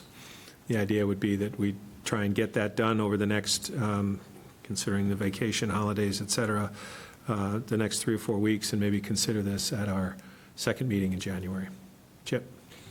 Should we put a time limit on it? And the time limit could be from the time that the committee is formed, or we've Yeah. named all the members, and then they have 2 months to figure this out, because I don't want it to become a year thing. Right. Yeah, I think one of the things we went around about last time was if this was going to go to referendum, when would we need to do that? And so I think the latest we talked about it going to referendum would be the general election. So whatever the timeline would be to have something that would actually go forward there. And Chris told us what that date was, but now I don't remember when it was. 60 days prior to any Okay, election. so, So it's 8 months?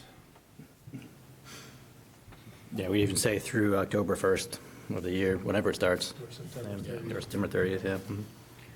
So I just want to clarify that you'd have to approve the referendum question by that point. So I think you would want work from them Yeah. Much sooner. prior to Yeah. that, yeah. So would that be June? Because then it's going to take 4 months to get the wording right. I was just thinking no later than, in case there's a little bit of back and forth at the end, tweaking the referendum language, at least the committee can still meet legally.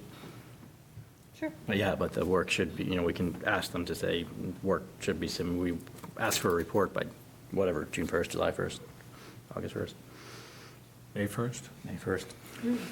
January 1st? Oh, wait, no.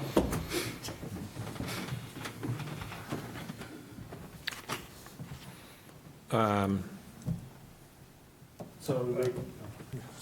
go ahead, Darrell. One of the discussions I brought up, and I think this is very important to have, is let's focus on the general election.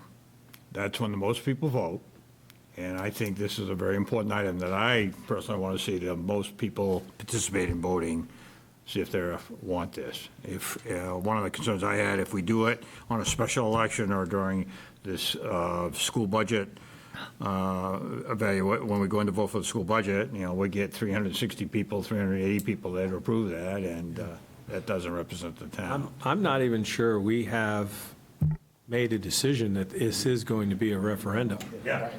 I mean, I think that's part of what this committee is going to take a look at.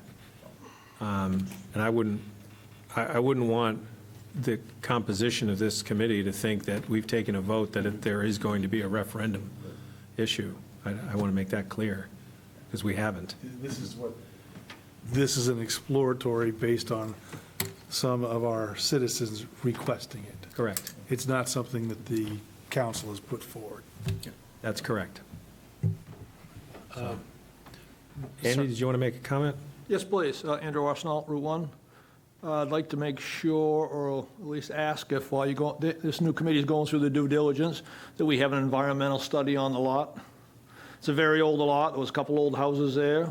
I don't know how much the previous guy had plugged in, but I'm pretty sure there was some money plugged in to do environmental stuff there.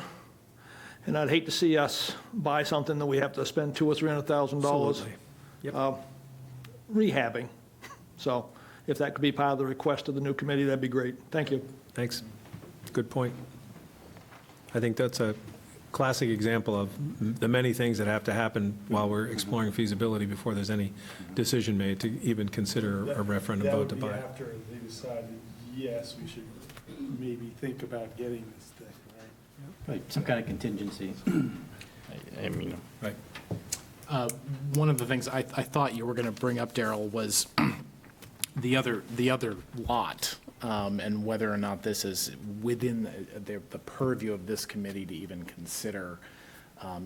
Are we tasking them to only look at 22 Main Street, or the larger consideration of how does it play into the other municipal properties? Well, I'm not going to be the final voice on this, but my understanding is that it's entirely related to 22 Main because that's what's been made available, or potentially made available. And That's been in the conversation. Do we know even if it's the same landowner?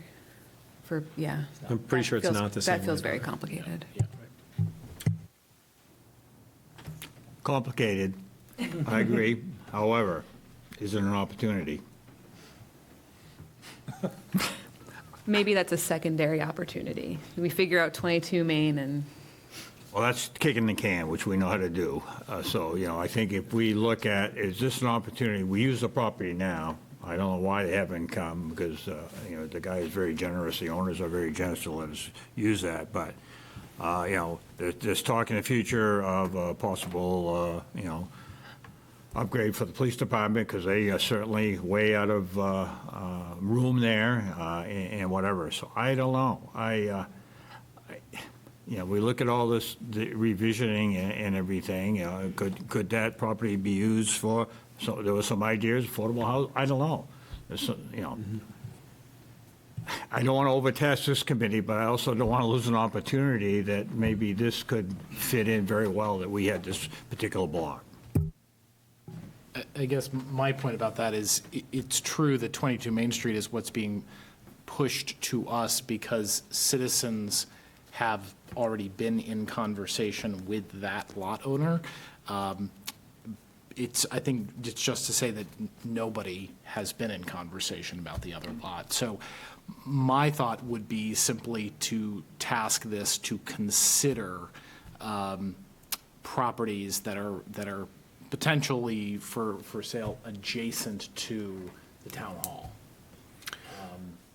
I agree with that plan, Eric, except I think it should be our own municipal facilities committee that does that work. Okay. And is it even for sale? right.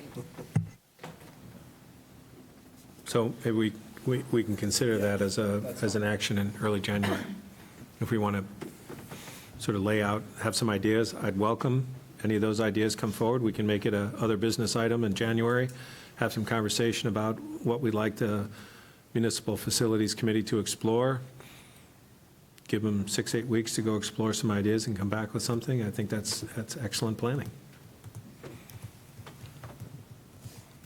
Great. Okay, so, Dan, you read this one already, right? Okay. You need to make so- an amendment to it to say, to have done by June 1st. Yeah, does that sound like the date we want, June 1? For the report, maybe, but the committee should still be around through 60 days before the election, I would think, in case they need to meet to tweak the language, if there is even any language to tweak, right? So we can, But I don't think they're the ones that are going to tweak the language. It's going to be the lawyers and all that kind of stuff. These guys are saying, yeah, we want the property, or yes, it should go to referendum. Yeah, I kind of agree with that. I think the committee's effort is to produce, here's a feasibility report, and to the council, and then the council takes it from there. Fair enough. So June 1 seemed like the date? All right, so we'll make that amendment to the be it ordered that the feasibility report of acquiring 22 Main Street be submitted by June 1, 2024. Second. All right, so with that composition and the June 1 date, all those in favor? Aye. Any opposed? 6-0. Thank you. Thanks for the comment, environmental. That's an excellent point to not forget. We had 2 items from a previous agenda that were to be possibly considered at this meeting. Both of them are still in process, and so we're identifying them as tabled again to be taken up in January. That's item number 213-23 and item number 214-23, both of them relating to consent agreements for individual property owners to resolve zoning issues. And there's still work to be done there, so they're not ready for our action. Which completes our action agenda for this evening, and we are now moving on to our other business. We have 2 items for this evening. Chalmers. Could I just go back to the committees for a second? Chalmers, Hardenburg, 11 Somerset. There is such a thing as an ordinance committee, and I didn't see that listed in the committee's appointment. I just wondered whether the council had handled that or not. It is. Yep. On that committee going forward is Matt, Chip, and Dan. Thank you. So we have 2 items for other business. Our representative from Eco Maine is here, and we're also going to have a conversation about property tax relief programs. So, Rod, please come forward. Thank you for appearing this evening.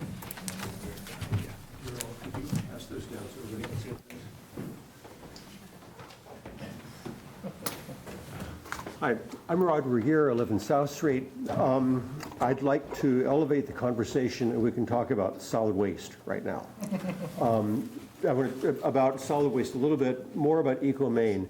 And the real reason I want to be here this evening is to make sure that you're aware of a vote that I need to take next month representing Freeport Eco Maine, and I hope that I have your blessing for that vote.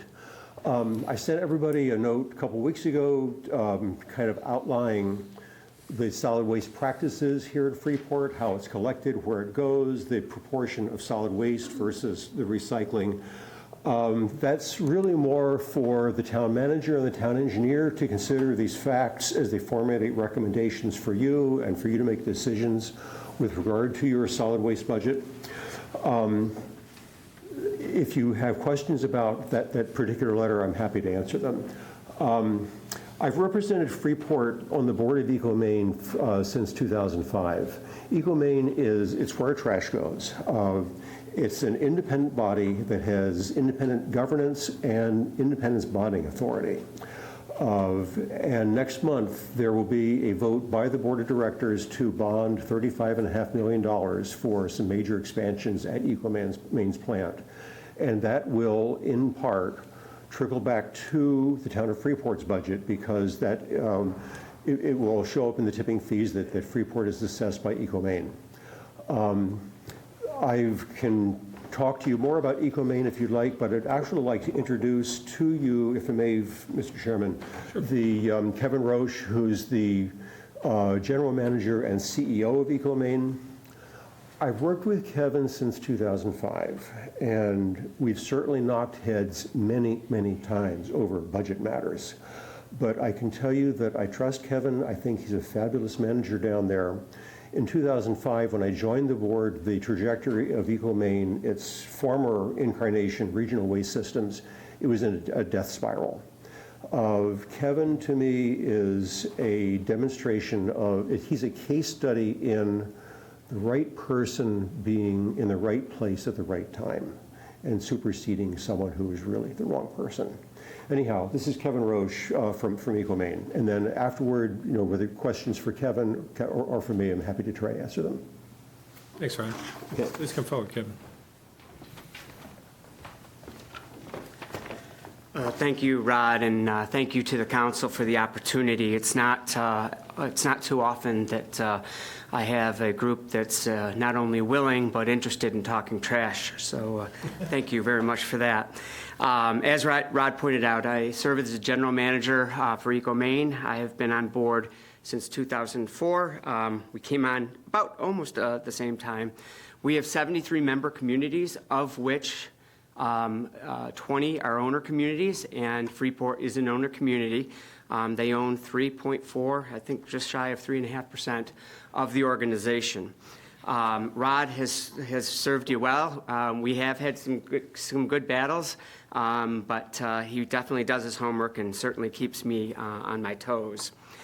We operate 3 facilities. We have the waste-to-energy facility, where we combust the trash, generate electricity at that plant. We also, after post-combustion, we recover any metal that was in the trash and recycle that material. We also have a single-sort recycling facility. We have a landfill, which is located in South Portland and Scarborough. And then we have several programs to support our infrastructure, but most notably, we have a food waste recovery program, and we also have an outreach program that really is second to none that I think you would be pretty proud of. Just so you know who I am, I have 35 years of experience in the solid waste industry, spanning from Phoenix, Arizona to Rochester, New York, Binghamton, New York, and now here in Maine. An industry that I really enjoy, and I've really encourage others to consider it a industry of choice. So often our young people don't think of perhaps the trash industry as an industry of choice, but it really it has lawyers, it has accountants, it has managers, it has just about every trade you can possibly think of. And one of the things I think that is kind of neat about EcoMaine is most of our recruits are Maine Maritime graduates. They come out of there with their operator's license. They usually do 2 years of internship with us, and that's how we recruit. And so most of those people kind of move into the industry, and they start as utility operators, plant operators, and move right up the chain to shift supervisors and at times managers. So my interest in getting into this industry really started at the University of Buffalo. I did a research project on the Love Canal. So that was the waterway that went around Niagara Falls back in the late 1800s. Eventually, it was filled with municipal solid waste as well as toxic waste from Hooker Chemical Company.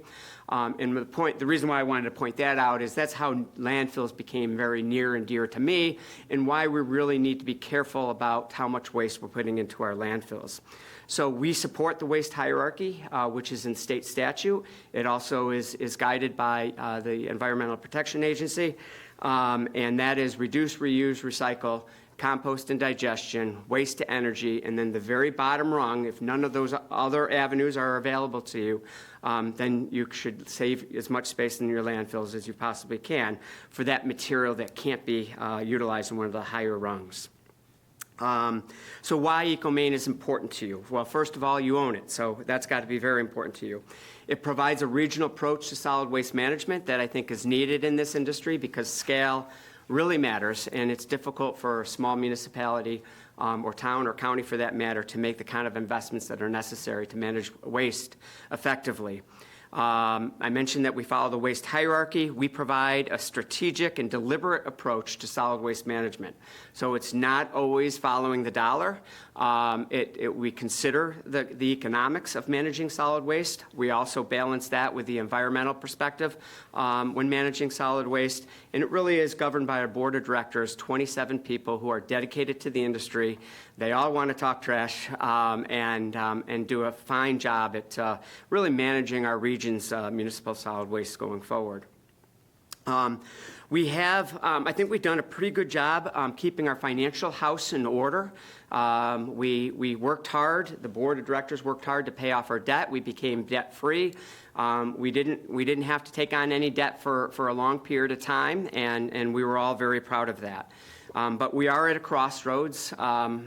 We are finishing up a 20-year, almost a nearly 20-year stint with our single-sort recycling program. That facility was based on newspapers. And as you can imagine, there's very few newspapers left in the mix. And so it's really the material that we're receiving has really transformed itself from 85 to 90% newspapers at the beginning of these programs to packaging. So think plastic, metal, and glass containers and fiber packaging, boxes, box board. And even now, replacing styrofoam now is fiber types of insulation. And so really fiber has taken over and in the form of packaging. So we used to sell all our paper to Maine mills who would make new paper out of the old paper. That went away probably about 10 years ago when the newspaper industry died. And now we're selling to packaging facilities who will make new packaging, new boxes out of the old boxes. So that's why we need an investment in the new recycling facility. That's projected to be $25.8 million. That includes an interconnection with the waste energy facility so that the plant will be basically powered by the waste coming in and processed through combustion at the waste energy facility, which it is now. It's just a different location. So that's $25.8 million. The other thing that's necessary is automation. So with newspapers, it was pretty easy to sort through mechanical means and also manual sorts using people. But now that we have all these different types of plastics, all these different types of fiber packaging, plastic, metal, and glass are still in the mix. It really, the industry has transformed into an automated sortation system using optical sortation. So a person can basically make, our own sorters can make about 50 picks per minute. The optical sorters do over 1,000 picks per minute, so just so much more efficient. They do have robots out there. Saw one yesterday in Boston working.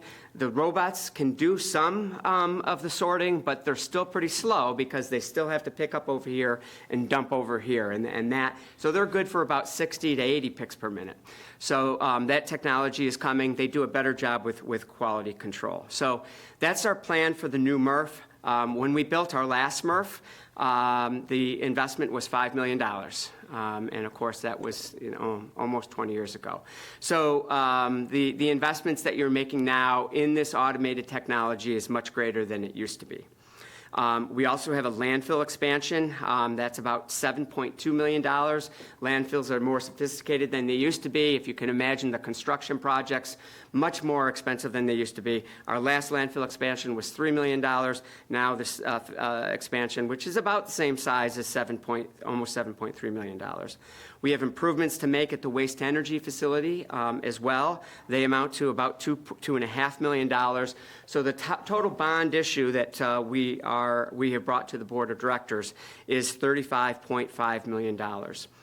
And Rod included it in the packet, which was very well. I couldn't have written the packet, the letter any better myself, but he included our 5-year plan. If you're ever interested in our financial modeling, I live and die by the 5-year plan. We've been doing it for 20 years, and it's a great tool. Sometimes it's not always the most popular tool, but it's a great tool to really see where you're going to end up. It's a conservative model, so we feel that it's closer to worst case scenario than best case scenario, and oftentimes we've been able to beat the 5-year plan.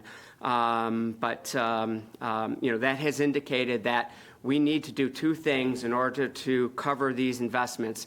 One is to issue some bonds and notes. At the same time, we also are going to be increasing our rates associated with both recycling and solid waste. On the recycling side, the market for processing recyclables has been north of $100 for a few years now, and our communities, our owner communities, have been paying $35. So it's been well under the market. And the reason for that is because we've had some good years for recycling. Just 2 years ago, we had a return of about $5 million on the sale of the commodity. So our owner communities were able to enjoy that. That money, a lot of that extra surplus was put into some of our reserves and helped to balance out any kind of rate increases in the last few years. But we're at a point where we've been on the down cycle of this market for quite some time. Obviously, we don't know if we're going to be faced with a recession. We've been talking about a recession for a couple of years now. When we have a recession, the scrap market, the commodities market also experiences usually something similar. And oftentimes, the trash industry is telling enough that it'll tell you what the market's going to happen because people stop buying less packaging, less waste, less recyclable materials. I can't forecast for you, but it is an interesting component to our business. So that doesn't mean that there's not opportunities on the table for us moving forward. Extended producer responsibility. This legislation was passed in this last legislative session. We've been talking about it for many years. And the bottle bill is a form of extended producer responsibility. And we've done some programs here and there, but this next one is for packaging. So what that program will do, and I can't explain the whole program, and I'm not the one who's administering the program either. That'll be through an organization that the state hires that'll administer the EPR program, Extended Producer Responsibility. But the idea there is to shift the burden of paying for recycling from municipalities back to the generators, back to the brands. They're putting the packaging and their products on the street. The idea there is that they should be responsible for the recyclability of that material. So their plan is beginning in 2027, there will eligible municipalities, and the way you become eligible is you have to have a recycling program, will be eligible for reimbursements associated with their recycling costs, the costs associated with recycling. So that includes both on the collection side and on the processing side. So I know that Freeport has private subscription through collection, but there is opportunities for reimbursement on collection and processing. So those are two big numbers, and I believe it's going to be significant. Again, I don't control the program. I've just read the rules. The rules are out and available, and I'm happy to guide you to where those rules are. You can comment on those rules. We've been part of that rulemaking process, commenting on those, making sure that it's not too burdensome on the municipalities, which I don't think it will be. So that's an opportunity going forward that can fund some of your recycling initiatives going forward. Landfill capacity. With the Gorham bypass, we have repositioned some of our areas of where we're going to move our landfill because from South Portland to Gorham will be the bypass through the main turnpike. And so we're looking at redesigning our landfill expansions, and that will probably add some new capacity for our owner communities.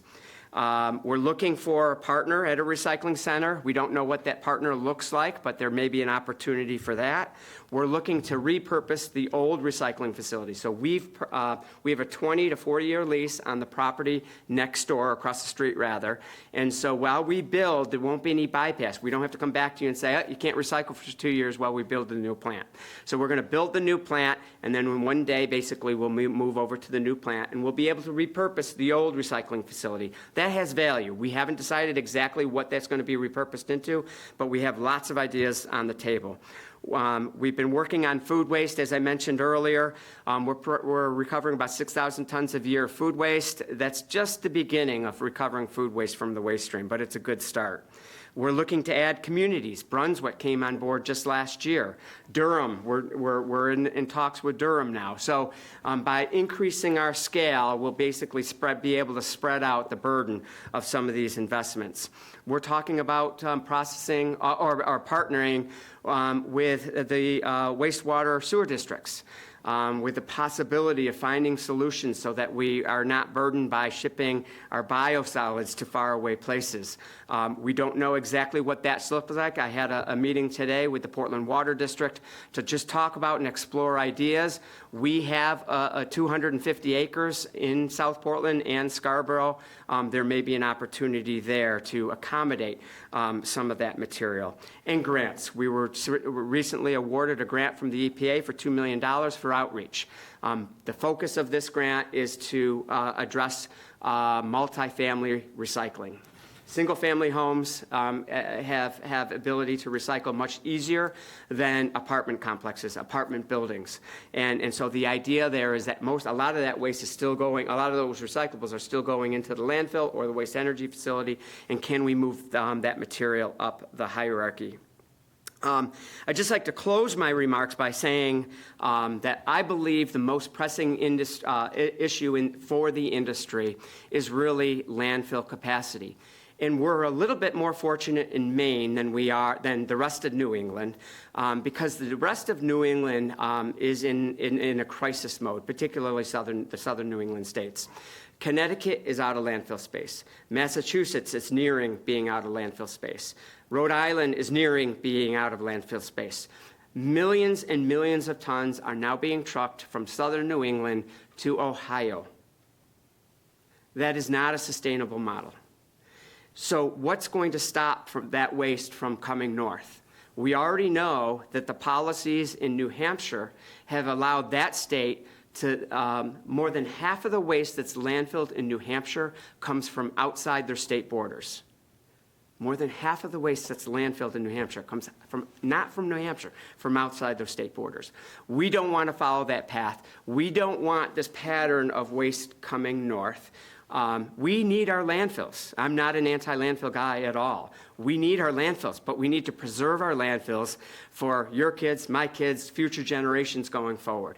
And so by utilizing the waste hierarchy, those higher rungs of the hierarchy, and in particular making reduce, recycle more effective for our communities, and including digestion and composting, we will be able to conserve our landfill space. So that said, we are working very hard on both state policy and federal policy to improve that policy so that we can encourage the higher rungs of the hierarchy and reduce what's being landfilled. So thank you very much for your attention. I do appreciate it and be happy to entertain any questions that you have. Great, thanks, Kevin. I have a couple just to start. Is it too early in the budget planning process, and maybe this was in your report, Rod, and I just don't remember it, but do we have some visibility on what the actual increase is going to be to at least our $32,000 to $34,000 next year. Dollars, that's the increase? Yes. Okay. Right.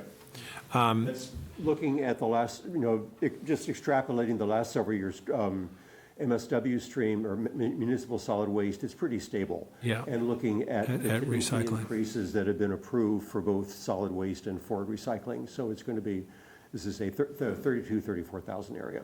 Okay. Next And year. do we have any data that go by per capita and how we're doing with decreasing MSW and increasing recyclables in terms of as a community? Because we like to think we're doing really good in recycling, and we've had lots of topics on how easy or how hard it is about where the containers are, et cetera, how much it costs to ship those containers down to this great facility. Do we have any comparison data, or is that something, Kevin, that you capture based on, because you must know by weight where all the volume is coming from, and so it'd be easy calculation to go by town for population to do a comparison. Obviously, Brunswick's going to have more waste because they're 3 times as big as us. It's not, John, in answer to your question, it's not something I've studied particularly, but just looking again at the, everything EcoMaine is by waste. There's a scale going in there, which is why this information is so easy to get hold of. I mean, EcoMaine is a waste processing organization. It's also a data generating organization. We recycled last year 750 tons of recyclables and 1,700 tons of MSW. So that makes it, somewhere around 35% of the total waste stream was recycled. Yeah, okay. And my last question is, not everybody's aware, in Freeport, we have, as you pointed out, contracted private trash pickup, but all of those contractors' tipping fees at your facility is covered by the town. Is that a true statement? Yes, that's right. In your budget that you pass every year, there is a tipping fee line, and I don't remember how many hundreds of thousands of dollars it is, but one of the interesting things working with the other communities, EcoMaine, New England towns are independent, and there is a different flavor in every town you deal with. Right.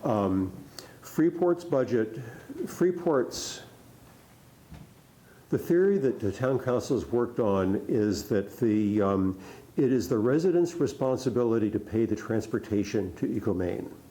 So whether you hire Pine Tree Casella, whether you hire Danny Wentworth, or whether you take your own trash to the transfer station and pay whatever it costs to have a bag of trash compacted there, those fees cover just the transportation. It is not the tipping fee. The tipping fee in Freeport is covered 100% in the municipal budget. Right. Thank you for that clarification. We've had a lot of discussion about whether or not we really have private trash collection in our community, and that's only half of the picture because the town is paying for the disposal of that by volume. Thanks for the presentation. Other questions? Dan? The $32,000 to $34,000, is that after the impact of the new bonds come into play? That is after. Okay, great. The budget next year that has been passed by the Board of Directors assumes repayments of the first repayment for this bond. And that's been incorporated in a $10 a ton tipping fee increase for MSW and a $20 a ton increase for recyclables. Second question I had was around the EPR funds that are soon to be made available, we hope. And that's available to help us pay for our recycling operation. Does that cover transportation of recyclables, and does it also cover transportation of trash from Freeport to EcoMaine? Sure. So the way the rules are right now, and they're still being finalized, but it's a little bit of both. So both the processing of the recyclable materials and the collection of the recyclable materials are eligible costs to be reimbursed to the municipality. So for example, one of the things that I've talked to my board about is because of the subsidy right now that EcoMaine is covering. So our cost is, let's just say, $100 a ton to process recyclables, and right now you're paying $45 a ton. So that you're reimbursable, you're only eligible for what you're actually paying for the processing. So that's why we've talked about raising the processing fee to the real cost, so that the towns who own us can collect the maximum amount that's reimbursable. All of the costs are done on a mean basis, so they'll take like communities, which will be a bear to figure out because they're not all alike, but they will take the mean cost or the middle cost. So they'll take, let's say, Wyndham and Falmouth and Cumberland all have the same type of collection. They'll take those 3 towns, and then they'll take their mean cost, the middle cost. So the more expensive town will be out a little bit, the less expensive town won't be, but they'll take that middle cost. On the solid waste side, which is a little bit fuzzier to understand, is non-readily recyclable packaging. So let's say salad pouches or drink boxes or something like that, that ends up in the waste stream that's not readily recyclable is also eligible for transportation, your transportation of collection and disposal. So it has both elements to it. I think more money will be on recycling costs, but there is a portion of that. And one thing you have to remember, the reason why it's not all your cost is this is only packaging. So this paper, newspapers, magazines, junk mail, things like that, it's not packaging. It's not eligible for reimbursement. This EPR legislation is only for packaging. So if you figure packaging, and we have kind of done back of the napkin, packaging between 30 and 50% of the recycling stream. Could be more than that. One last question I have is around the food waste program. So what can we do to take better advantage of that? We have composting from garbage to garden now. Are there any other things we can do? Right. So we're doing about 6,000 tons of food waste that's delivered to us. We have a reduced tipping fee to encourage food waste recovery. It's $45 a ton. And that, food waste isn't eligible in this program right now because it's not packaging, but food waste packaging might be eligible. So, but certainly commercial generators are the anchor stores when it comes to food waste. So I think most grocery stores are participating in these recovery programs, larger restaurants, cafeterias, and then some curbside. We have a long way to go with curbside. There's technology out there that's become available and different ways to collect material from the resident. Because what we're trying to avoid is separate trucks picking up separate items. The last thing we want is one truck picking up your garbage, one truck picking up your food waste, one truck picking up your recyclables. We're trying to get down to one truck, one pass, once a week. That's the ideal model. And there's programs and technology that's available to do that, but obviously there's an expense to do that. So I think there's a huge opportunity for food waste recovery, but we certainly do have a long way to go. I mean, organics is 40 to 50% of the waste stream, and then food waste is about half of that. So certainly in our future.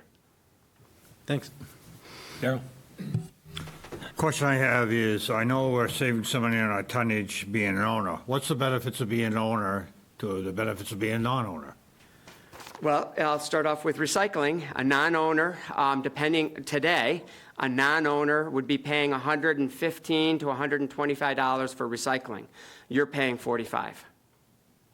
So that's one benefit today. That dynamic changes depending on the market and depending on the time. It's kind of like interest rates.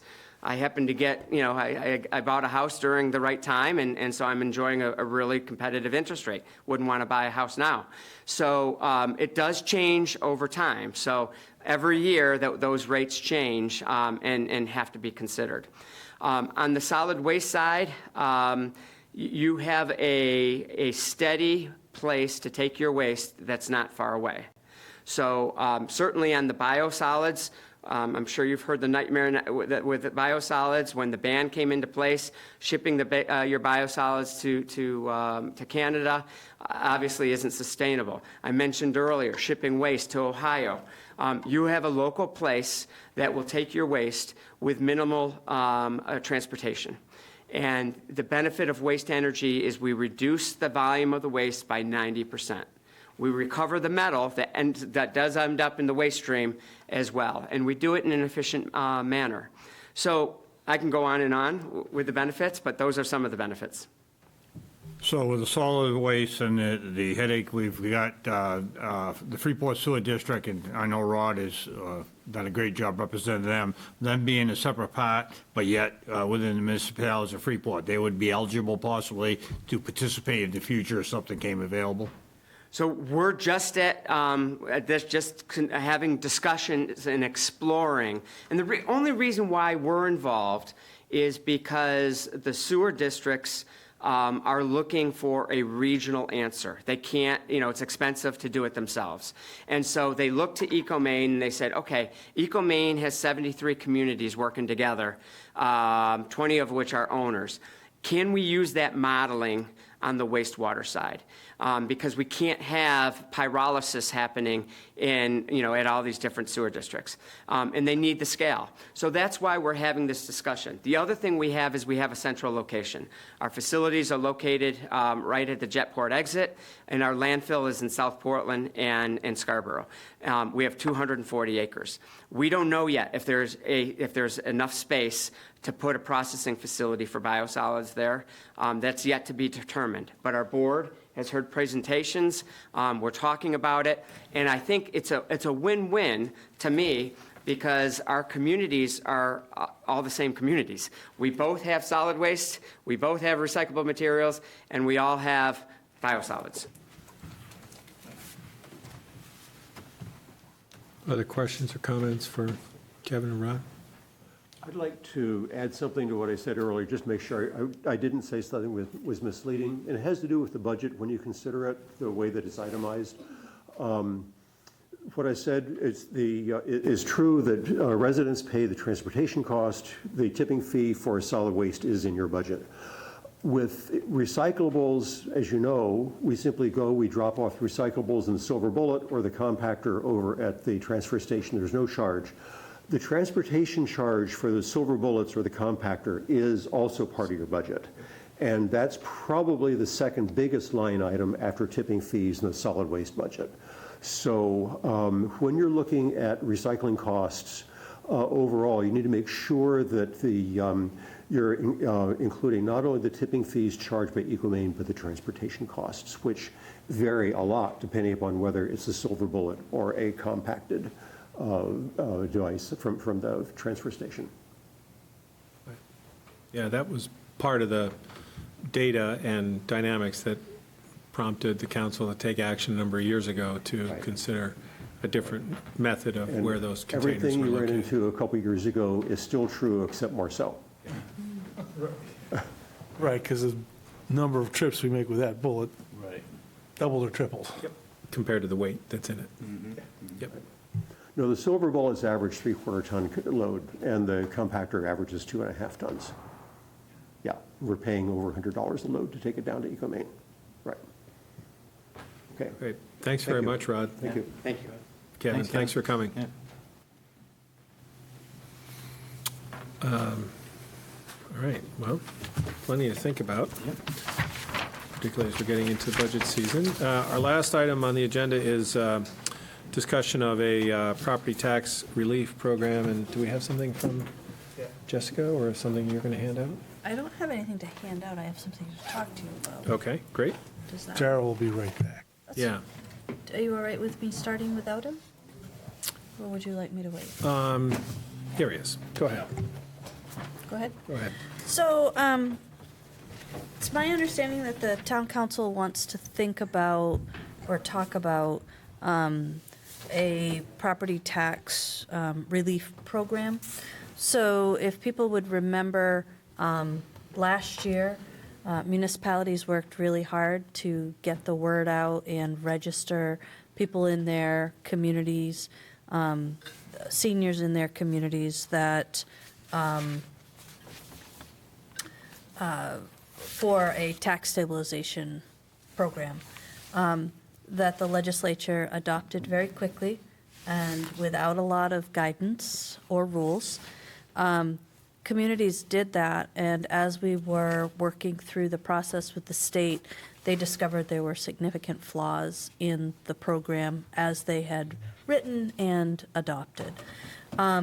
So this went back to the legislature this past year, and they decided to scrap the initial program. However, what they did in its place was a means they made it easier for seniors to qualify for the circuit breaker program, which is not a municipal program. Instead, when people do their income tax, it's part of that process. So we know that a lot of seniors don't necessarily go through that process, especially folks on Social Security. And so if you look next door to Cumberland, Cumberland has a really robust senior tax relief program that Bill Shane worked very hard to implement.